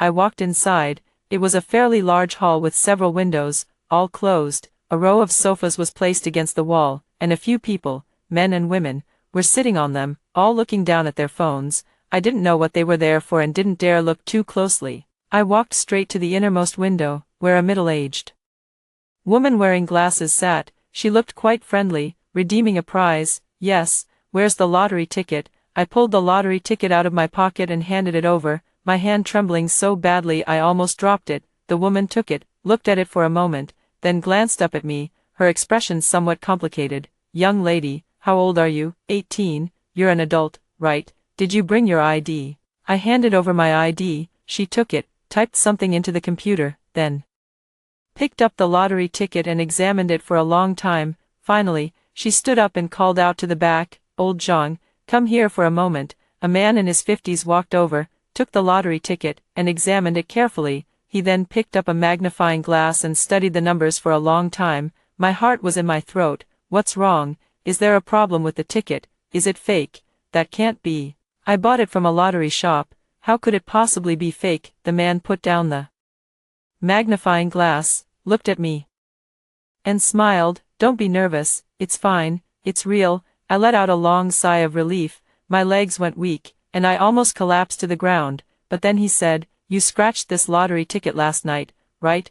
Why did you come to claim it today?" "I was afraid I might lose it," I replied. He nodded and didn't say anything more. He handed the ticket back to the middle-aged woman to process. I don't remember the rest of the process too clearly. Signing, fingerprinting, taking photos, registering bank card information. I think I was asked a few questions too, like where I bought it, when I bought it, and if anyone was with me. I answered them all, trying my best to stay calm. Finally, the middle-aged woman handed me a slip of paper. "This is the redemption voucher. Please keep it safe. The prize money will be transferred to your bank account within 7 business days, after deducting personal income tax. The net amount is 6.4 million yuan, exactly 6.4 million. I stared at the number, my mind buzzing. 6.4 million was enough for my family to buy 3 apartments, enough for my mom to never have to work at the factory again, enough for my dad to replace that broken motorcycle with a car, and enough for me to eat whatever I wanted during my 4 years of university," the woman added. "If you're willing to be interviewed, there will be an additional reward, of course. You can also choose to claim the prize anonymously. We protect your privacy." "Anonymous," I quickly said. "I'll go anonymous." "All right, we'll prepare a mask for you to wear when taking photos." I nodded and followed her to another room, where I put on a large-headed doll mask and held up an oversized replica of the check for a photo. While taking the photo, I kept thinking, just don't let Zhou Yuding find out, don't let anyone know. When I walked out of the sports lottery center, it was already dark. I stood at the entrance, watching the flow of traffic, feeling as if I were in a dream.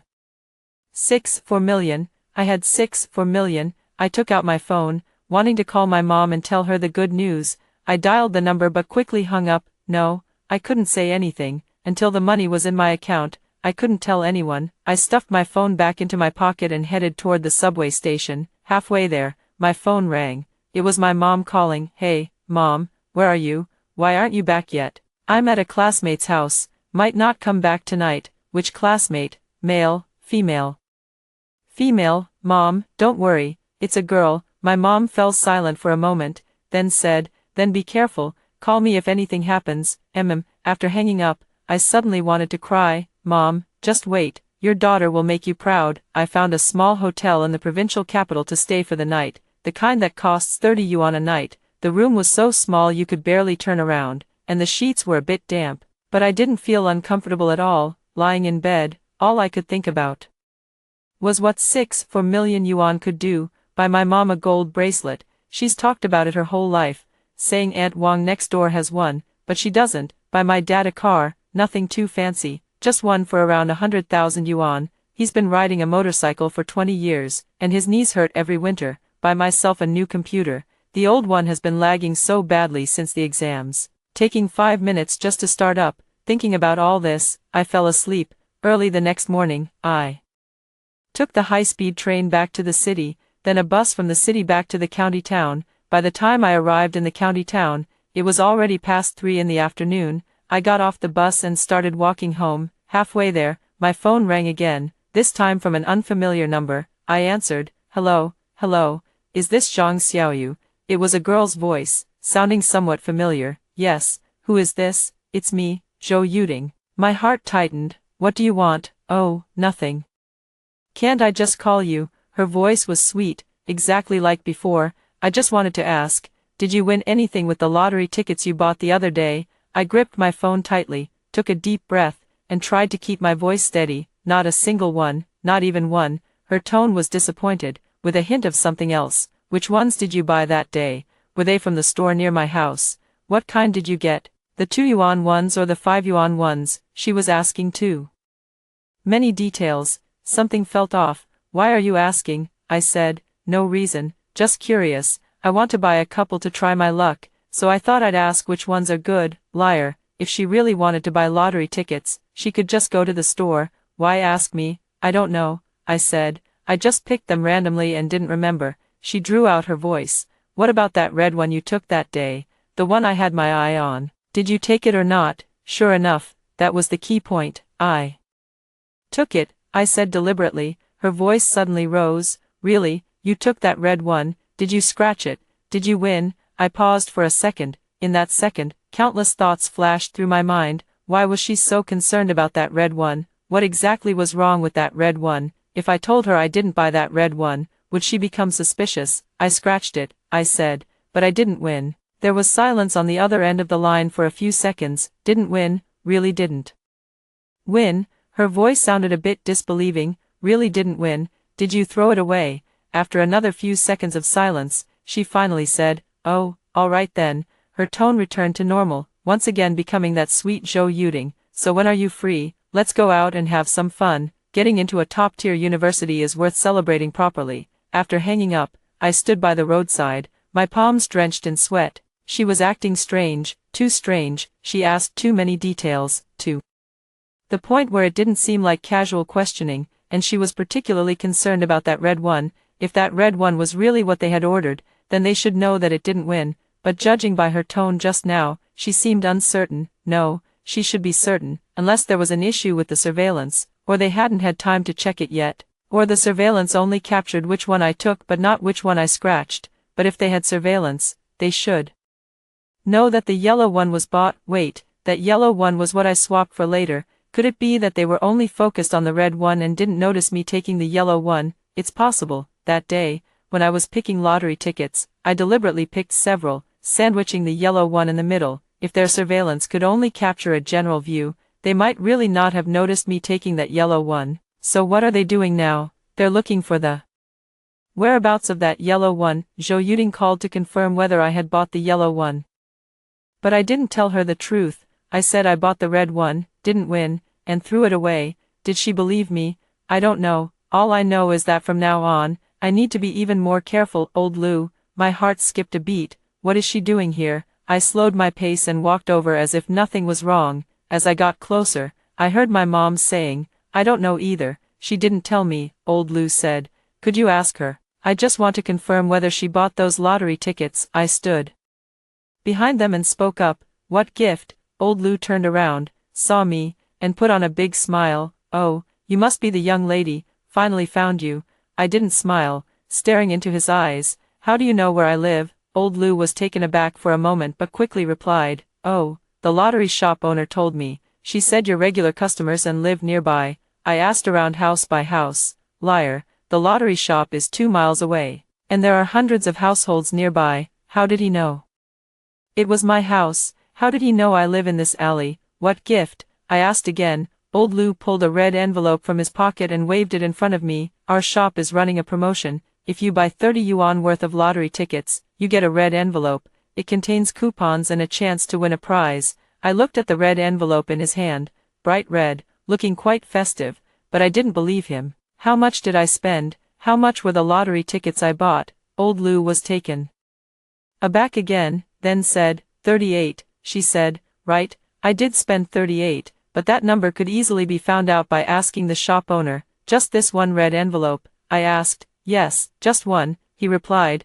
Then leave it there, I'll take it myself later. Old Six's smile stiffened for a moment, then quickly returned to normal. Little girl, the person who received the red envelope has to be the one to sign for it. Just a signature. Sign what? Just to confirm you received the gift. Our shop needs to keep a record. He handed over the red envelope, pulling a notebook and a pen from his pocket with his other hand. I stared at the notebook. There were already a few names on it, scrawled and messy, looking like hastily written signatures. Here, sign right here, he said. I took the pen and wrote a name on the notebook. Old Six glanced at it, nodded with a smile, and said, all right, that's all, I'll be going now. He put the notebook away and turned to walk out of the alley. I stood where I was, watching him go. My mom said beside me, that lottery shop is pretty nice, even delivering gifts. I didn't say anything, just looked down at the red envelope in my hand. The envelope wasn't sealed tightly, and a corner of something white was peeking out. I opened it. There was no coupon, no lottery ticket, just a slip of paper. On it was a phone number and a sentence. Want to make money? Call this number. I clutched the slip of paper, standing at the mouth of the alley, watching Old Six back disappear around the corner. The phone number on the paper was written in ballpoint pen, the handwriting messy and crooked, clearly scribbled in a hurry. The sentence below was even simpler. Want to make money? Call this number to make money. What kind of money? I stared at those words, my mind racing. In my past life, I had never met this Old Six, nor had I ever received any red envelope like this. After Zhou Yuding made that post, a few strangers had added me on WeChat, saying they wanted to talk to me. I hadn't dared to reply to any of them. Now, thinking back, could Old Six have been one of those people? My mom was nearby, gathering the clothes she had hung out to dry, muttering as she worked, that lottery shop is pretty nice, even delivering gifts to your door. How much did you spend on the lottery? 38 yuan. 38. Where did you get 38 yuan? From the 50 you gave me. My mom's hands paused, and she turned to look at me. That 50 was for you to buy clothes. You spent it on the lottery. I opened my mouth, unsure how to explain. Forget it, forget it. She waved her hand. What's done is done. You didn't win, did you? No, good thing you didn't. Things like winning the lottery don't happen to people like us. She carried the clothes into the house, then poked her head back out. Come inside, it's hot out here. I followed her in, slipping the slip of paper into my pocket without letting her see it. During dinner, I was distracted the whole time. When my dad asked me something, I didn't even hear him. My mom said from the side, "This kid got into college and now his soul has flown away." My dad smiled and didn't say anything else. After dinner, I went back to my room, closed the door, and took out that note. Want to make money? Of course I do, but this money isn't so easy to earn. I placed the note on the table and stared at the phone number for a long time. I picked up my phone, then put it down, picked it up again, and finally, I didn't make the call. It wasn't that I didn't dare, it just wasn't the right time yet. I needed to figure out who this old six really was, what his relationship with Zhou Yuding was, and what they were really up to. Early the next morning, I went out again. This time, I didn't tell my mom the truth, just said I was going to hang out with a classmate. I took the bus back to the county lottery shop. It was still open, and the shop owner was still behind the counter, cracking sunflower seeds. I sat down at the bun shop across the street, ordered 2 buns and a bowl of soy milk. While eating, I kept an eye on the entrance of the lottery shop. After about half an hour, I had finished the buns but still hadn't seen Zhou Yuding or Lao Lu. The shop owner hadn't come out, and there were hardly any customers in the store. Just as I was about to leave, I suddenly spotted a familiar figure walking over from the street corner. Zhou Yuding. She wasn't wearing a white dress today, but had changed into a pink t-shirt, with her hair tied in a ponytail, looking no different from an ordinary high school girl. She walked up to the entrance of the lottery shop but didn't go in. Instead, she stood there for a moment, looking down at her phone. After about 2 minutes, the shop owner came out. The two of them stood at the entrance and exchanged a few words, their voices too soft for me to hear from where I was. All I could see was Zhou Yuding nodding, and then the shop owner took something out of her pocket and handed it to her. Zhou Yuding took it, glanced at it, stuffed it into her bag, and turned to leave. I quickly placed $1 on the table and followed her out. Zhou Yuding walked quickly, heading east all the way. I followed behind, keeping a distance of several dozen meters, not daring to get too close. She turned into an alley, and I turned in as well. She passed through a small market, and I passed through too. Finally, she stopped in front of an old-style residential building, looked up, and then went upstairs. I stood at the bottom of the building, unsure whether I should follow. The building had 6 floors in total, no elevator, and the paint on the exterior walls had peeled off, revealing patches of exposed concrete. A few electric scooters were parked downstairs, along with a pile of cardboard boxes that no one had bothered to collect. I was hesitating when suddenly I heard someone speak behind me. "Young lady, who are you looking for?" I was startled and turned around to see an auntie carrying a vegetable basket looking at me. "I'm looking for my classmate," I said casually. "Does Zhou Yuding live here?" The auntie sized me up from head to toe. "Yuding, are you her classmate? She lives on the 3rd floor, unit 301, but her mom just went out, so there's probably no one home." "It's fine, I'll give her a call." I smiled at the auntie, turned, and walked away. Only after leaving the alley did I let out a long sigh of relief. Zhou Yuding lives on the 3rd floor, unit 301, I've got it memorized. Over the next few days, I wandered around that alley every day. Sometimes I'd see Zhou Yuding come out, sometimes not. I saw her grocery shopping with her mom, saw her buying ice cream alone at the small shop downstairs, saw her duck into a corner to take a phone call, her voice hushed. I also saw Lao Lu. That afternoon, I was squatting at the entrance of the alley pretending to play on my phone when I suddenly saw Lao Lu emerge from deep inside the alley. He wasn't wearing his floral shirt today. Instead, he had on a gray short-sleeved shirt and was carrying a black plastic bag. He walked quickly, not even glancing at me as he passed by. I waited a few seconds, then stood up and followed him from a distance. Lao Lu didn't go far before turning into the mahjong parlor at the entrance of the alley. I stood outside, peering through the glass door, and saw him sitting at a mahjong table, talking to a few people. The black plastic bag was placed at his feet, and I had no idea what was inside. I waited outside for about 20 minutes, but Lao Lu never came out.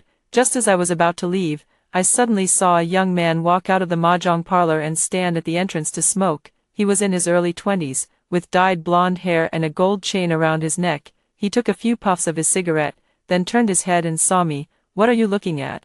I was startled and quickly lowered my head, pretending to just be passing by. He shouted from behind, "Don't go, I'm talking to you." I stopped in my tracks without turning around. He walked over and circled in front of me, giving me a once-over. Who are you looking for? No one, I'm just passing by. Passing by? He grinned, revealing a set of yellow teeth. You've been passing back and forth on this street for 3 days. Do you think I can't see you? My heart tightened. He had seen me. I really was just passing by. I said my home was over there. Pointing vaguely to the west, he glanced in the direction I pointed, then turned back to look at me. Your home is over there. That's a dead end. No one lives there. My face flushed instantly. He took a step forward, moving closer to me. Speak up. Who are you really looking for? Don't make me do it myself. I took a step back, my mind racing with thoughts of running. But could I run? This alley was narrow and long.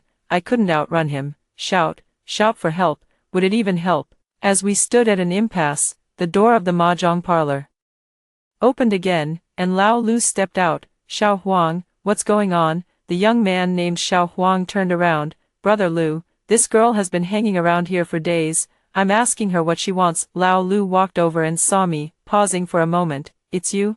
I didn't speak. He stared at me for a few seconds, then smiled. Little girl, are you here for me? No.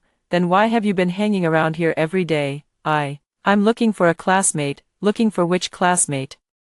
I stayed silent. Lao Lu smiled again, this time with something else in his smile. Looking for Zhou Yuding, right? My heart tightened, but I didn't make a sound. All right, he said to Xiao Huang, you're not needed here. Go inside. Xiao Huang glanced at me, threw his cigarette but on the ground, turned around, and walked into the mahjong parlor. Old Lu took 2 steps toward me, stopping about a meter away. Little girl, did you read that note? Did you call? No. He nodded, took a cigarette out of his pocket, lit it, and took a drag. Why didn't you call? I didn't answer. Instead, I asked him, what kind of money do you actually want me to make? Old Lu exhaled a puff of smoke, squinting at me. Do you know who placed those lottery tickets you bought at the store the other day? I shook my head. I placed them there. My heart skipped a beat. He continued, do you know which of those tickets will win? I stared into his eyes without saying a word. He took another drag of his cigarette, threw the butt on the ground, and crushed it under his foot. Little girl, I'll be honest with you, those lottery tickets aren't random. We have a way of knowing which one will win. Even though I had already guessed it, hearing him say it out loud still sent a chill down my spine. Then why don't you buy them yourselves? Buy them ourselves? He chuckled. If we bought them ourselves, wouldn't that give us away? We need someone to buy them for us. If they win, we split it half and half. Everyone gets rich. If they don't win, we don't lose anything anyway. The tickets are sold. After all, I understood. They were fishing, placing winning lottery tickets in the store and waiting for some sucker to take the bait. Once the sucker won, they'd jump out and claim they knew the inside story, demanding half. If the sucker refused, they'd threaten to expose the whole thing, letting the lottery center know the ticket was rigged. But the question is, would the lottery center believe it? Aren't you afraid someone might report you? Report? Old Lu laughed out loud. Report what? We helped them win. Would they dare? If they reported it, they'd be in trouble too. Besides, we're not robbing them. It's a partnership. They give us half, keep half for themselves. If they don't cooperate, they get nothing and end up with a whole lot of trouble. I stared at him, my mind racing. In my previous life, after I won 8 million, why didn't Zhou Yuding come to me directly to discuss cooperation? Instead, she posted online to slander me. Was it because I didn't answer their calls, or because I claimed the money right away, leaving them no opportunity? Wait, in my past life, after Zhou Yuding made that post, a few people added me on WeChat, saying they wanted to talk. Could old Six have been among them? But at the time, I was too afraid to even look at my phone due to the backlash, so I didn't accept any of them. If I had, what would they have said? Little girl, old Six spoke up again, you seem pretty sharp. So I want to give you an opportunity. What opportunity? That day, did you scratch the lottery tickets you bought? Did you win or not? He stared into my eyes for several seconds. Really didn't win, really didn't. He fell silent for a moment, then said, that red one, scratched or not, didn't win either, didn't win. He went quiet again. I didn't know if he believed me, but I was sure he was suspicious. That day, I bought several lottery tickets, including a yellow one. If their surveillance was only focused on the red one, they might not have noticed the yellow one, but if their monitoring range was wide enough, they should have seen me take the yellow one. The question is, could they see it? But could they see if it was scratched? Scratching happened after I got home. They couldn't see that, so right now, they only know I bought a few tickets, but not what I scratched. This is my chance, little girl, old Six said. Why don't you consider working with us? It's better than going to college. How would it work? Simple, we tell you which ticket will win, you buy it, and if it hits,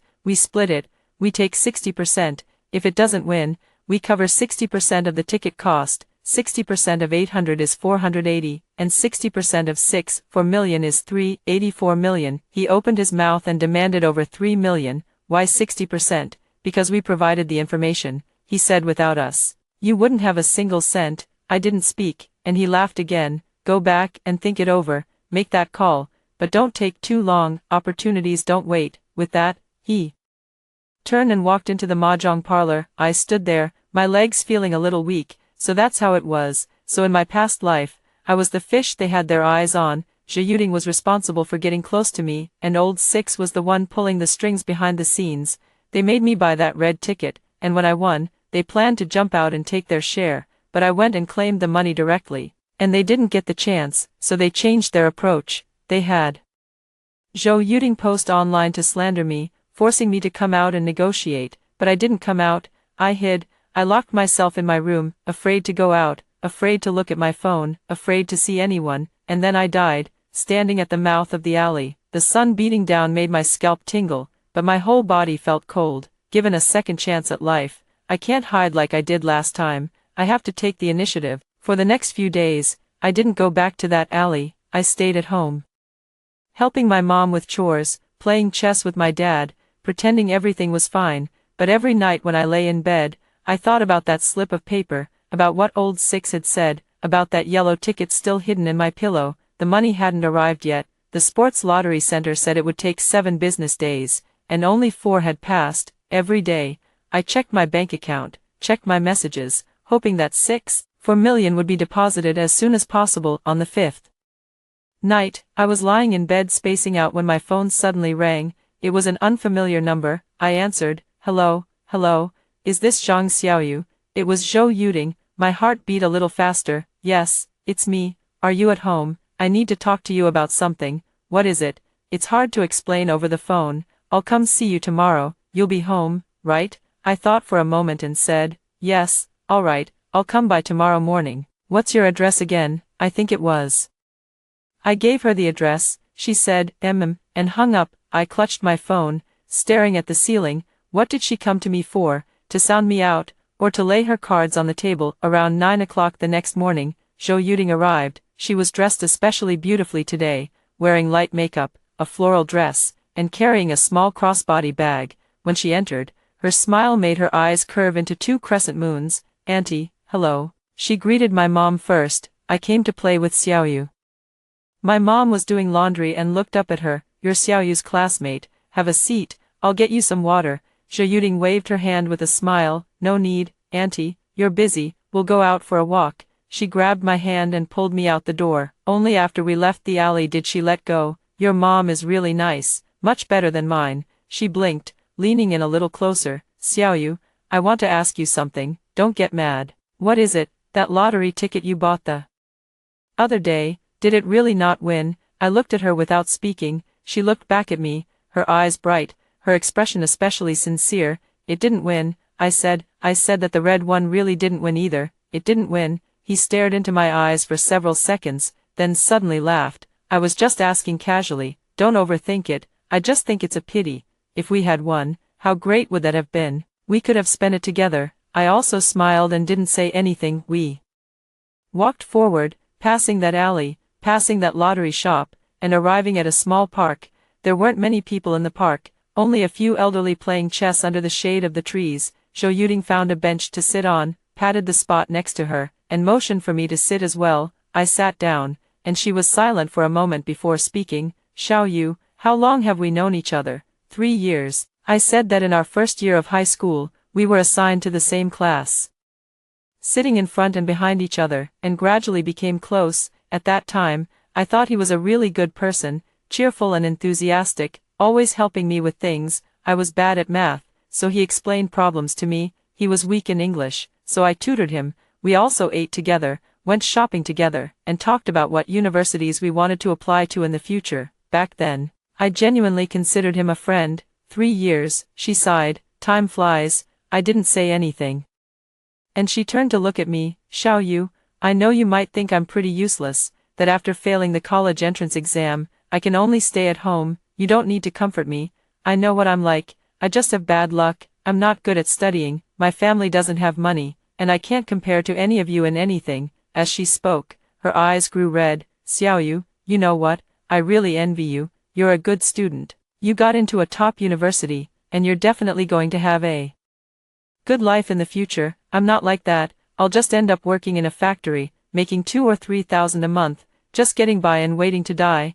I didn't know why she suddenly told me all this, whether she was trying to gain sympathy or trying to make me let my guard down. Yuding, I said, don't say that, you have your own strengths too. She gave a bitter smile. What strengths? What strengths do I have? My only good quality is that I know how to handle things and read people's expressions, but what's the use of that?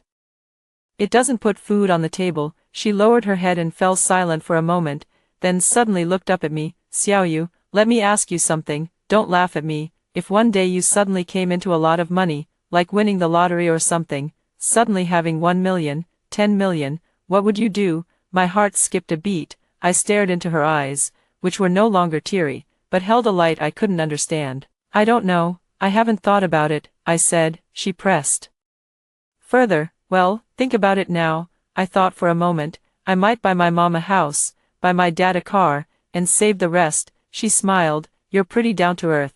If it were me, I'd buy myself a designer bag first, then a bunch of pretty clothes, and then travel wherever I want. I smiled too, but didn't say anything. She suddenly leaned in closer and lowered her voice. Xiao Yu, let me tell you a secret, don't tell anyone. I heard that among the scratch-off tickets at the lottery shop, there are a few big prizes that haven't been scratched yet. It's like someone from above said it.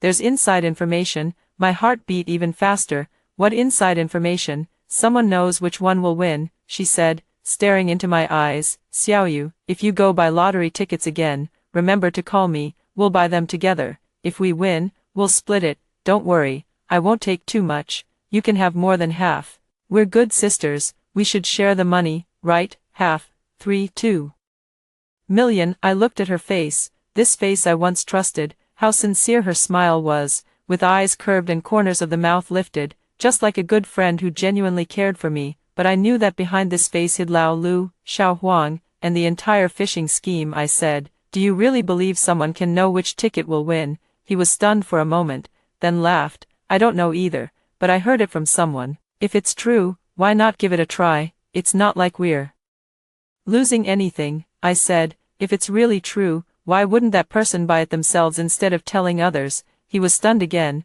this time for a bit longer, perhaps afraid of being exposed. He said, buying too many yourself raises suspicion, having others help buy them spreads the risk and keeps it safe. I asked, if someone else buys it and wins, what if they don't give you the money? He replied, we'd definitely make an agreement first, sign a contract, record a video, keep evidence. If they dare not give it, we'd report them, and they wouldn't get a single cent. As he said this, his eyes sparkled, and his tone was particularly natural, but I could tell he wasn't talking about others. He was talking about me signing a contract, recording a video, keeping evidence, and reporting me if I didn't comply. This was their routine. If they could really manipulate the lottery, they wouldn't need others to buy tickets. They could buy them themselves, win themselves, and claim the money themselves, clean and without anyone knowing. But they didn't.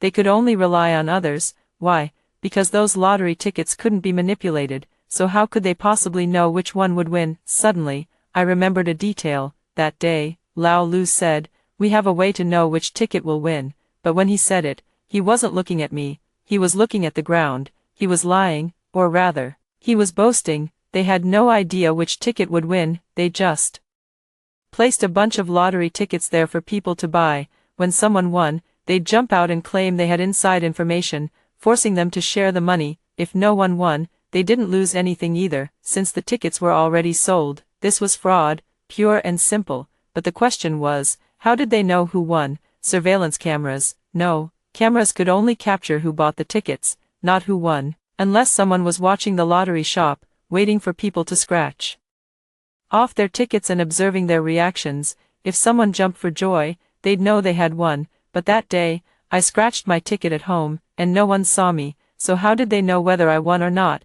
unless they didn't know, unless they were just bluffing me? I looked at Zhou Yuding and suddenly understood many things. She came to see me today, talking about all this nonsense, just to test me. She wanted to know if I had actually won, to see if I was the fish they were looking for, but she had no evidence. She was only suspicious, because that day, when I bought the lottery ticket, I took the red one, but the one that actually won was the yellow one. They might not have noticed, or they might have noticed but weren't sure, which is why they came to test me. Yuding, I said, I don't really understand what you're talking about. I'm just an ordinary student. I just want to focus on my studies and haven't thought about making any fortune. She stared at me for a few seconds, then smiled. All right, then focus on your studies. I was just talking casually, don't take it to heart. She stood up and patted her skirt. I'll head off now, let's catch up later. I nodded without standing up. She walked a few steps, then turned back. Oh, by the way, Xiaoyu, did you really throw away all those lottery tickets? I threw them away.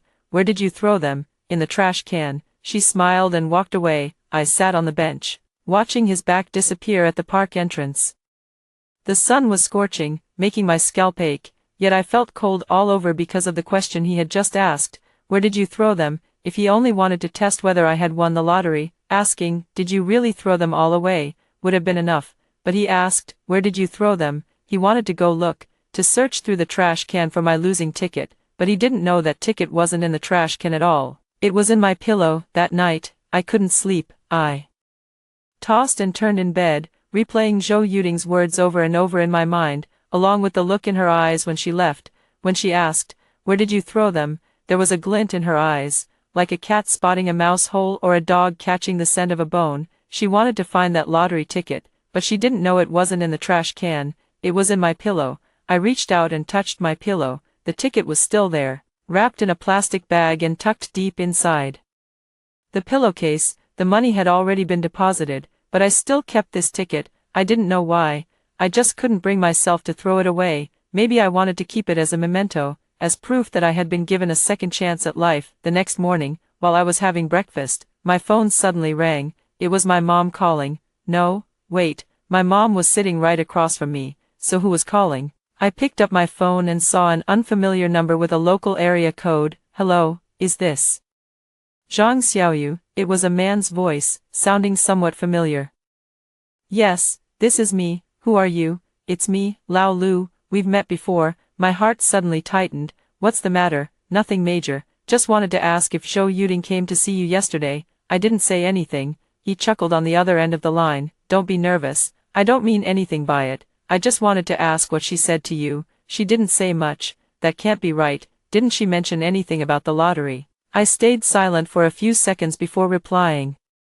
She did. There was silence on the other end of the line for a few seconds, and then Lao Lu's tone changed, no longer so casual and joking. Listen, kid, I'll be straight with you. Zhou Yuding is my cousin. Her mom and my sister are biological sisters. That girl is clever, but she doesn't have any ill intentions. She just heard there was something fishy about that batch of scratch-off tickets at the lottery shop and wanted to get in on it. I told her not to get involved, but she wouldn't listen. I didn't say anything, and he continued, I was the one who told her to go see you yesterday. I just wanted to ask for your help. What kind of help? If she comes to you again, just go along with what she says. Agree to buy lottery tickets with her. Whatever ticket she wants to buy, just play along. Why? He paused. Because there's something wrong with that batch of tickets she has. What's wrong? My heart tightened. Those tickets are fake lottery tickets. I was stunned. What do you mean, fake? He repeated. They're not the kind issued by the sports lottery center. They're screen printed. You can scratch them open and see numbers, and they might even match the prizes, but you can't cash them in because they didn't come through official channels. My mind was buzzing. Fake lottery tickets. What about the one I won last time? Was that fake too? No, I cashed it in and got the money. It was real. But if the tickets Zhou Yuding has are fake, how do you know the ones she wants me to buy are fake? Because he paused. Because I printed them. I almost threw my phone. You printed them? Yes, I printed them. I have a friend who works at a printing factory. He can get similar paper and ink. We printed a batch based on the real lottery tickets and sold them at that lottery shop. The shop owner's wife is my partner. We split the profits 50-50. I was speechless, my mouth hanging open. That batch of fakes sold for 2 months and made over 200,000. Later, when the sports lottery center came to investigate, we quickly stopped, but there was still a batch left unsold in Zhou Yuding's hands. This girl somehow dug them out, thinking they were real, and insisted on selling them. I finally found my voice. Why are you telling me all this? Because I want you to help me talk some sense into her. Old Six's voice sounded a bit weary. If that batch of fakes really gets sold and someone discovers they can't cash them in, they'll report it to the police. Once they investigate, it'll lead straight to us, and we'll all end up in jail. Why don't you tell her yourself? She's your cousin. I did. She won't listen. She's obsessed with money, convinced that batch of lottery tickets will make her rich. She even said that if someone wins, she'll claim they're real and force them to split the money, and if they go to cash it in and find out it's fake, she'll blame the lottery shop, saying it has nothing to do with her. I understood. Zhou Yuding wasn't fishing, she was committing fraud. She was selling fake lottery tickets, and if someone won, she'd jump in to claim a share. If they went to cash it in and found out they were fake, she'd pin it on the lottery shop, claiming she was a victim too. But she didn't know that batch of fake tickets was printed by Old Six, and she had no idea. Old Six was scared now and wanted to back out. Why don't you report it to the police? I asked. Old Six gave a bitter laugh. Report it? I'd be the first one locked up. Printing lottery tickets privately, fraud, that's at least 3 years in prison. I didn't say anything. After a moment of silence, he added, Kid, I know you're smart. If Zhou Yuding comes to you again, agree to help her sell the tickets, but be careful, keep evidence. If she still won't listen, use the evidence to scare her into stopping. Any evidence will do, recordings, videos. As long as it proves she asked you to sell those tickets, not that you took them yourself. My mind was racing. Old Six was using me. He wanted me to be the witness, so if something went wrong, he could push me out to take the blame. But was what he said true? Were those lottery tickets really fake? If they were, then the 8 million I won in my previous life was fake too. Impossible. I clearly cashed it in, unless that one was real. But if one was real and the rest were fake, how did Zhou Yuding know which one was real? Unless they didn't know either, they just mixed real and fake ones together and waited for people to buy them.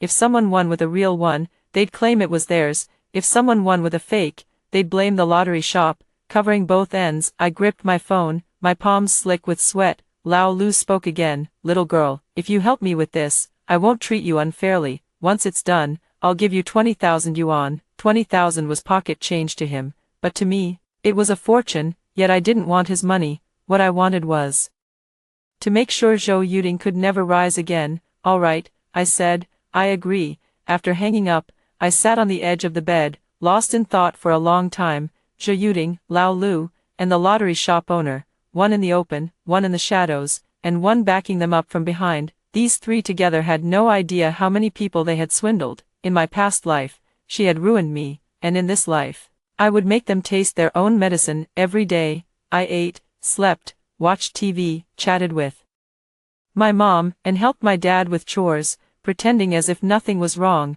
But I would touch the lottery ticket hidden inside my pillow every single day. The 4 million yuan had already been deposited, and I had hidden the bank card under my bedboard. Every night before going to sleep, would take it out and look at it, making sure it was still there. On the 8th night, Zhou Yuding finally called again. Xiao Yu, are you free tomorrow? Yes, then let's hang out. I'll treat you to a movie.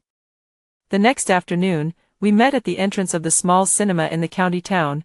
Zhou Yuding was dressed even more beautifully today, wearing a white dress with her hair down and a hair clip. When she saw me, her eyes curved into a smile. Xiao Yu, you're here. We entered the cinema, bought 2 tickets, and watched a comedy. I didn't pay any attention to what was happening on screen. My mind was entirely focused on when she would bring up the lottery ticket. Halfway through the movie, she leaned over and whispered, Xiao Yu, have you thought about what I mentioned last time?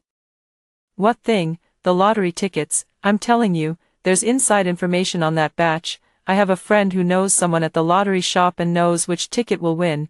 Who is this friend of yours? She paused for a moment, then smiled. You don't know her, and even if I told you, you wouldn't recognize her. How do you know what she said is true? Because she won before. She lowered her voice. She won 200,000 yuan and actually cashed it out. I didn't say anything. She waited a few seconds, and when I remained silent, she continued, Xiao Yu, we're good sisters, that's why I'm telling you.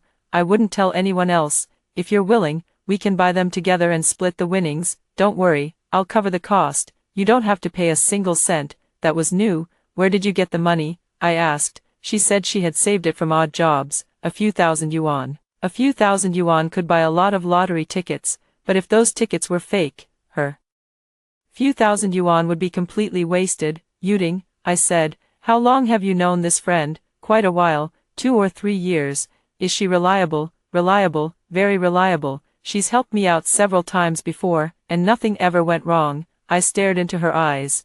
They were bright, and her expression was particularly sincere, but I knew she was lying. That friend of hers was Lao Lu, her cousin. Where did knowing her for 2 or 3 years come from? I nodded. All right, I'll buy them for you. Her eyes lit up instantly. Really, that's great. She grabbed my hand. Xiaoyu, I knew you were the best. We'll get rich together and live the good life from now on. I smiled but didn't say anything. After the movie ended, we left the cinema. She pulled me toward the lottery shop, the same one where the shop owner's wife was cracking sunflower seeds. When we reached the entrance, I stopped. What's wrong? She turned to look at me. Nothing. I followed her inside. The shop owner's wife was still behind the counter. When she saw us come in, her eyes swept over me and then settled on Zhou Yuding. Zhou Yuding nodded and walked up to the counter. Are there any more? Yes. The shop owner bent down, pulled out a cardboard box from under the counter, and placed it on top. Inside the box was a pile of scratch-off tickets,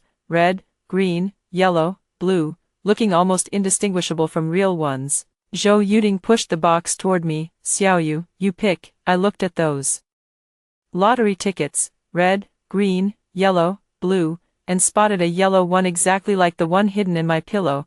I reached in and randomly grabbed a few. Zhou Yuding also took a few, then pulled a wad of cash from her pocket, counted it, and handed it to the shop owner. 360. The owner took it and stuffed it into the drawer. We took the lottery tickets and left the shop. Zhou Yuding pulled me into a quiet corner. Her face flushed with excitement. Scratch them, scratch them. I scratched the first one.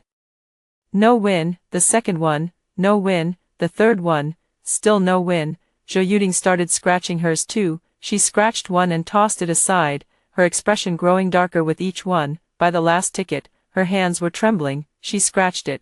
No win. She threw the ticket to the ground, her face turning bright red. What's going on? Didn't you say we'd win? I didn't say anything, just bent down and picked up all the tickets, stacking them neatly one by one. Why are you picking them up? She glared at me. None of them won. What's the point? I didn't answer. He stared at me for a few seconds, then suddenly smiled. Xiaoyu, don't worry, we didn't win this time, but we definitely will next time. My friend said there's a big prize in that batch of tickets. It's bound to come out sooner or later. If we buy more, we're sure to hit it eventually. Buy a few more times, spend all the money, and we'll hit the jackpot. Then he jumped out and said it was his lottery ticket, that he was the one who told me to buy it, and that I should split the money with him. But were those tickets real or fake? If they were really fake, then there was no prize to begin with. But right, what would he do then? Would he turn around and bite me back? I looked at him and suddenly felt like I had been blind all along. This girl, whom I had considered my best friend since high school, I helped her with homework, copied assignments for her, laughed when she laughed, and cried when she cried. I thought we were true friends, that she cared about me as much as I cared about her, but from start to finish,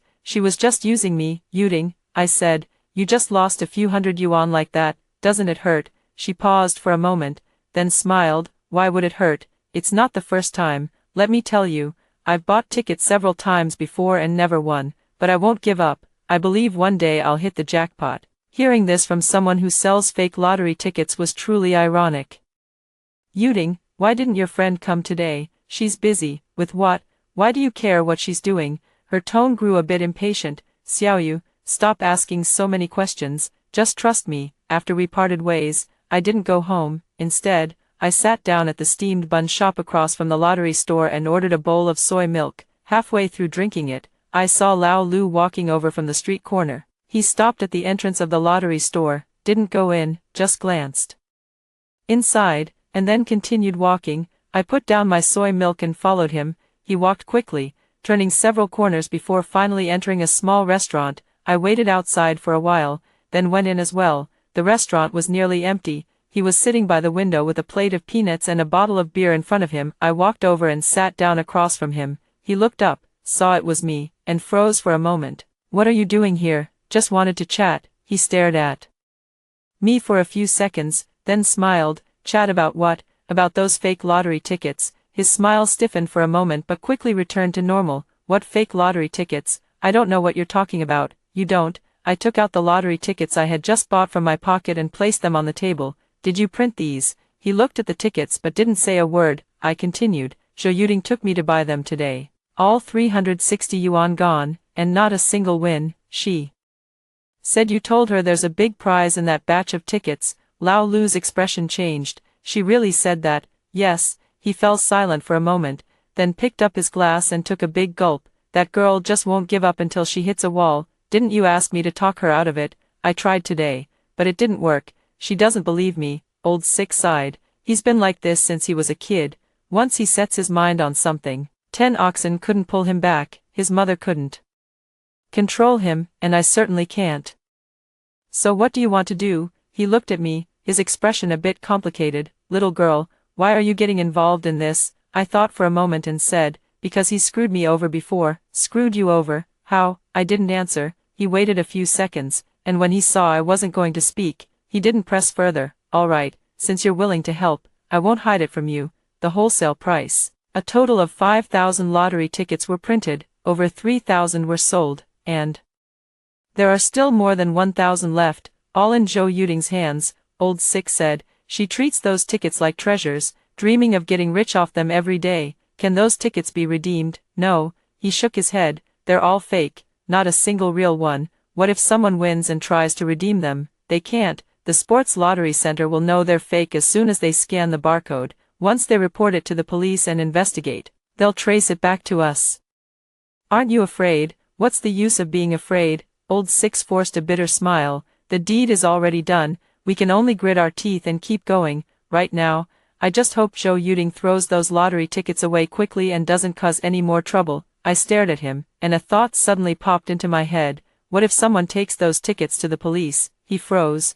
"What do you mean?" "If I go to the police and say Zhou Yuding scammed me with fake lottery tickets, what would happen to you?" Her face instantly turned pale. "You, don't worry, I won't," I said, "but I need you to do something for me." "What is it?" "Help me record a video." I spent 3 days preparing everything, the video, audio recordings, chat logs, and those few fake lottery tickets that didn't win. Old Six recorded a video as I instructed, detailing everything about her relationship with Zhou Yuding, the fake lottery tickets, and the process of printing them. Her hands were trembling the whole time she spoke, but she didn't stop. After the recording, I saved the video and had her sign a written statement, pressing her fingerprint on it. Once she finished signing, she looked up at me and asked, "Little girl, who exactly are you?" "An ordinary person," I replied. "Someone you've cheated." On the 4th day, Zhou Yuding called again. "Xiao Yu, are you free tomorrow? Let's go buy some more. I have a feeling we'll definitely win this time."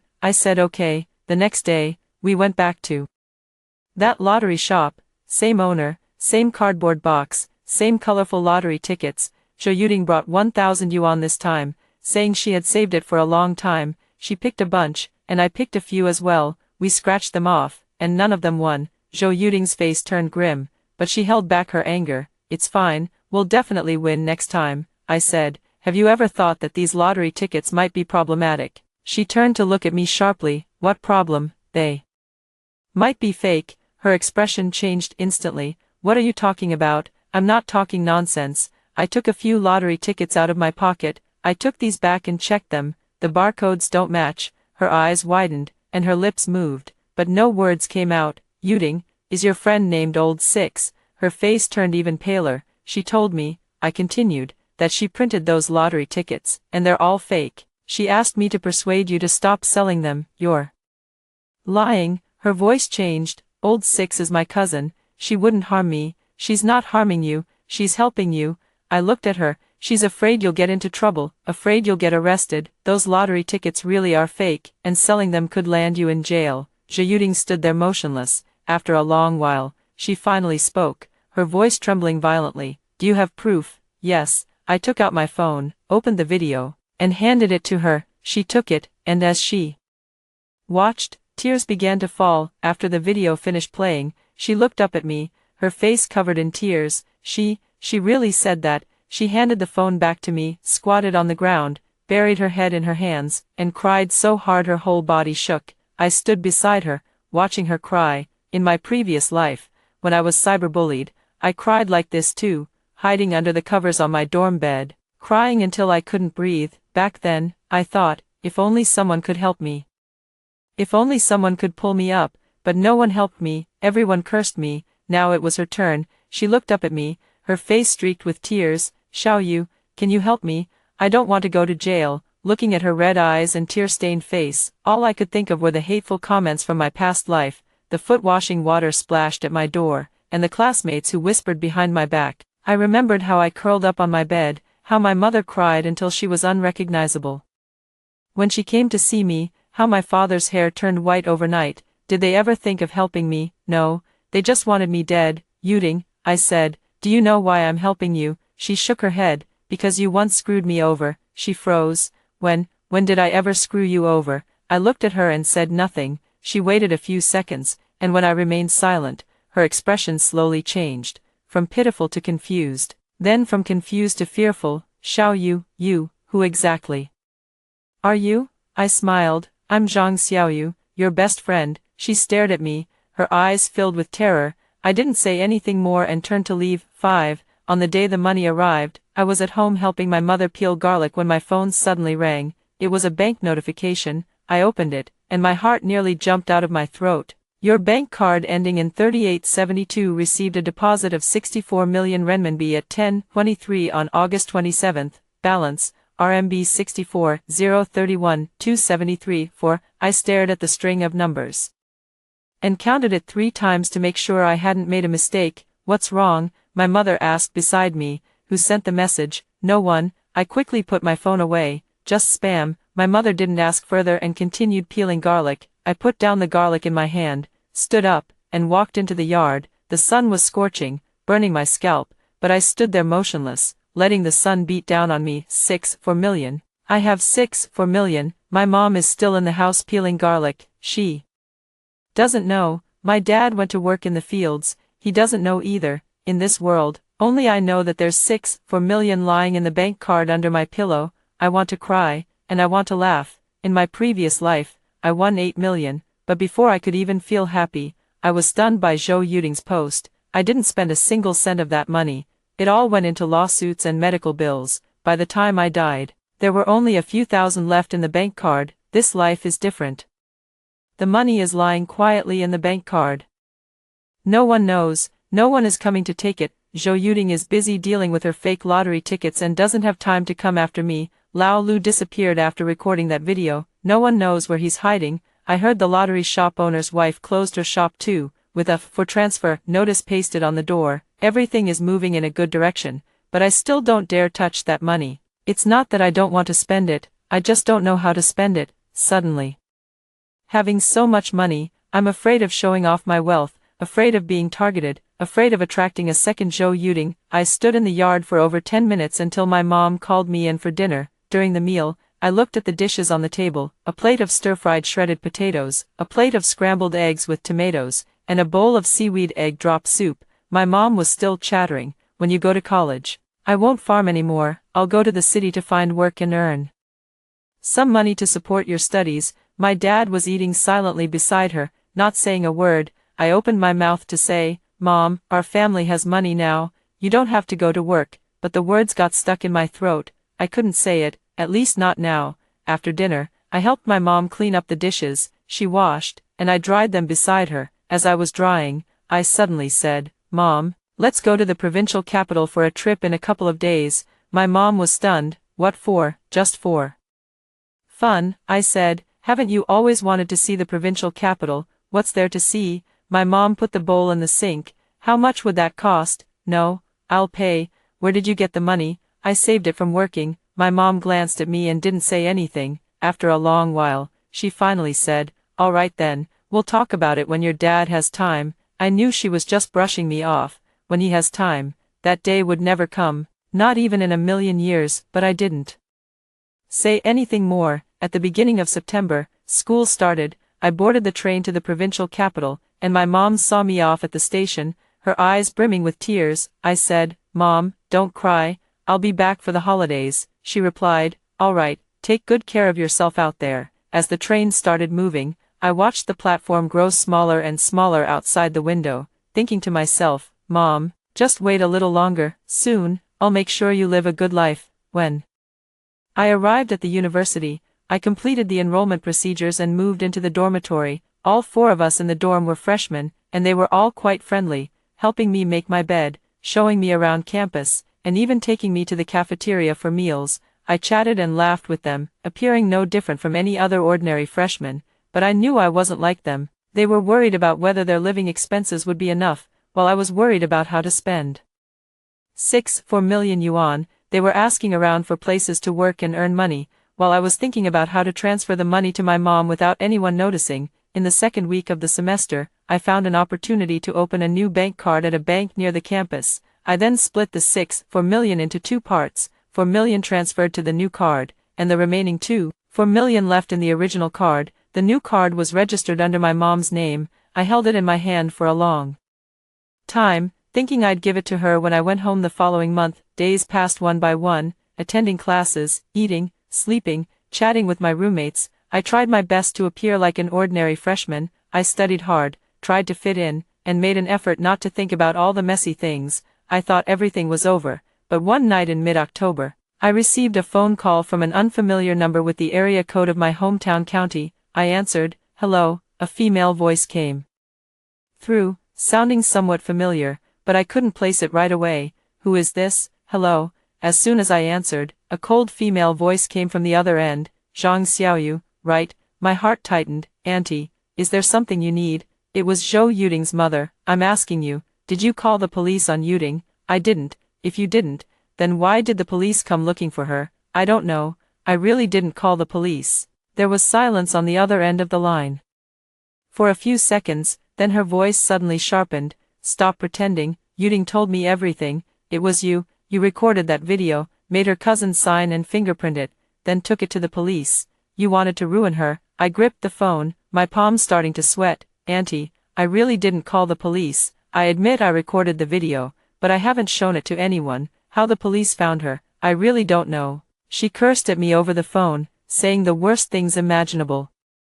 I didn't say a word. After about 5 minutes of cursing, she finally ran out of steam, panting heavily as she said, "You just wait, this isn't over." Then she hung up. Zhou Yuding was arrested. The police really came for her, but I didn't call them. So who did? Old Lu. Impossible, he was involved too. Calling the police would be like turning himself in. The landlady. Also impossible, she and Old Lu are in this together. So who was it? I thought about it for a long time and suddenly remembered someone. Xiao Huang, that yellow-haired guy who stopped me outside the mahjong parlor. If he was the one who called the police, why, to take credit, to clear his name, or for some other reason, I didn't know, but I knew this was trouble. Zhou Yuding was arrested, and her mother was convinced I was the one who called the police. Someone like her is capable of anything. What if she came to my school to cause a scene? The peace I'd finally found would be turned upside down again. For days, I lived in constant fear, unable to focus in class.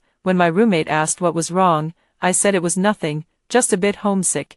But a week passed, and nothing happened. 2 weeks passed, and still nothing. Slowly, I began to relax, thinking it might have just been a false alarm. Then, in early November, I received a package. It was sent from my hometown, with no sender's name, just a line of crooked handwriting, to Zhang Xiaoyu. I opened it and found a letter inside, written by Zhou Yuding. "Xiaoyu, by the time you read this letter, I'll already be in detention. They say I'm suspected of fraud and could face up to 3 years. I don't blame you for reporting me, really. These past few days, being here, I've thought a lot. I remembered when we used to go to school together. You'd explain problems to me, help me copy homework, and when I cried, you'd stay with me. Back then, I truly considered you a friend, but then, how did things change? Maybe it was jealousy. You were a good student, got into a top-tier university. While I didn't even make it into a junior college, my mom would scold me every day, saying I was useless, that I wasn't as good as you. Hearing that over and over, I started to resent you. Why were you better than me? Why did you have everything I didn't? I thought, if only I could bring you down and lift myself up, how great that would be. So when Lao Lu told me about that plan, I agreed without a second thought. He said as long as we got you to buy that lottery ticket, we'd split the money if you won. If you didn't share, we'd post online to ruin your reputation. It sounded satisfying at the time, but I never imagined you didn't buy the red one at all. You bought the yellow one next to it and won 8 million. Later, Lao Lu checked the surveillance footage and realized the yellow one was real, and the red one was fake. He was furious, saying he should have kept the yellow one for himself. I asked him what we should do now. He said we should keep going after you, ruin your reputation, and force you to share the money. So I posted that thread. You know what happened next. I never expected you to come back to me, let alone help me. That day when you told me those lottery tickets were fake and asked me to stop, I felt terrible inside. I realized Xiaoyu genuinely cared about me, yet I'd been hurting you all along, but I didn't listen. I still wanted to take a gamble, to sell those fake tickets. I thought, what if someone won? What if I could get a share? What if I could turn my life around? But before I could, the police came. Now it's too late for anything. I just want to say, I'm sorry. You truly treated me as a friend, and I let you down. Yuding, after reading the letter, my hands trembled a little. She made me out to be some kind of saint, but she doesn't know. I didn't help her for her sake. I did it for myself, to ease my own conscience, to give peace to that version of me from my past life who cried alone in bed. Still, this letter made me feel uneasy, not for her Sake, but for that 18-year-old Zhang Xiaoyu. She trusted someone so completely, considered them her best friend, only to be betrayed and destroyed by them. At the end of November, I took the train home for the first time. By the time I arrived, it was already dark. My mom was waiting for me at the door, and when she saw me, she ran over and hugged me tightly. You've lost weight, she said. Have you not been eating properly at school? I replied, Mom, I'm doing fine. When I went inside, my dad had already prepared dinner: braised pork, sweet and sour ribs, and stir-fried seasonal vegetables, all my favorites. As I ate, tears started falling. My mom was startled. What's wrong? Why are you crying? It's nothing, I said, wiping my tears. I just missed your cooking. After dinner, I pulled her into the inner room, closed the door, and took out the bank card from my pocket. Mom, this is for you. She took it and looked at it. What card? A bank card. Whose is it? Yours. She froze. Mine. When did I open a bank account? I opened it for you, I said, in your name. She was even more confused. Why did you open a card for me?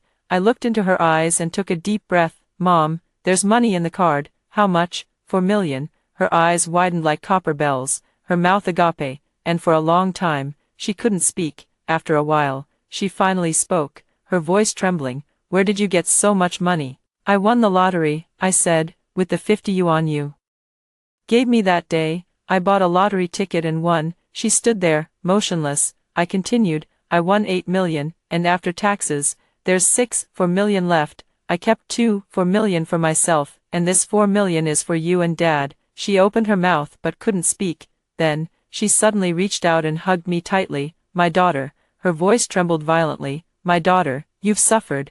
I hugged her back, tears falling again. Mom, I haven't suffered. I'm doing fine. She held me and cried for a long time. Later, my dad came in too. After hearing what my mom said, he was stunned for a long time, then silently walked into the yard, squatted on the ground, and lit a cigarette. That night, the three of us sat in the house and talked until very late. My mom said the money should be saved for me to buy a house in the future. My dad said we should first spend it on my college education, and figure out the rest later. I told them not to always think about me, they should think about themselves too. My mom had never traveled far in her life, and my dad had never worn a nice piece of clothing. Now that we had money, they should spend it when needed. They listened quietly without saying a word. The next day, I took my mom to the county town to buy a gold bracelet. She picked the thinnest one. I said no, let's get a thicker one, but she refused, saying the thin one looked better. In the end, we bought the thin one, but when she put it on her wrist, her eyes crinkled into a smile. After leaving the gold shop, she kept raising her hand, letting the sunlight shine on the gold bracelet, making it sparkle. Does it look good? She asked. I said yes. She smiled again, like a child. At that moment, I stood beside her, watching her smile, and felt an overwhelming sense of peace. In my previous life, I never managed to give my mom a good life. When I died, she was still working in the factory, standing for over 10 hours a day, her back so tired she couldn't straighten it.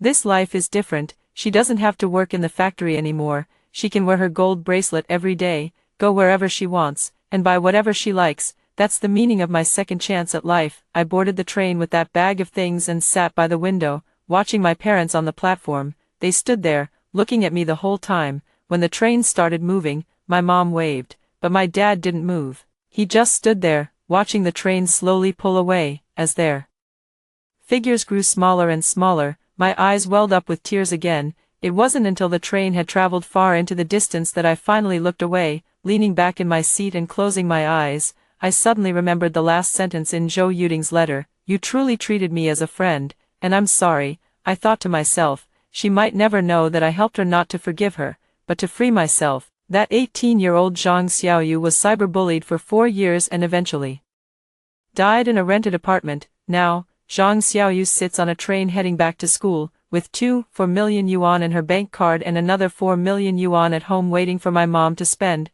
One is her, and one is me. But we will never be the same person again. As the train neared the provincial capital, my phone rang. It was a WeChat message from my mom. Sweetie, let me know when you get home. I replied, not yet. Almost there. She sent another message. I can't bear to wear the bracelet, so I've put it away. I'll wear it during the new year. I smiled at the message and replied, wear it. If it breaks, I'll buy you another one. She sent a smiling emoji.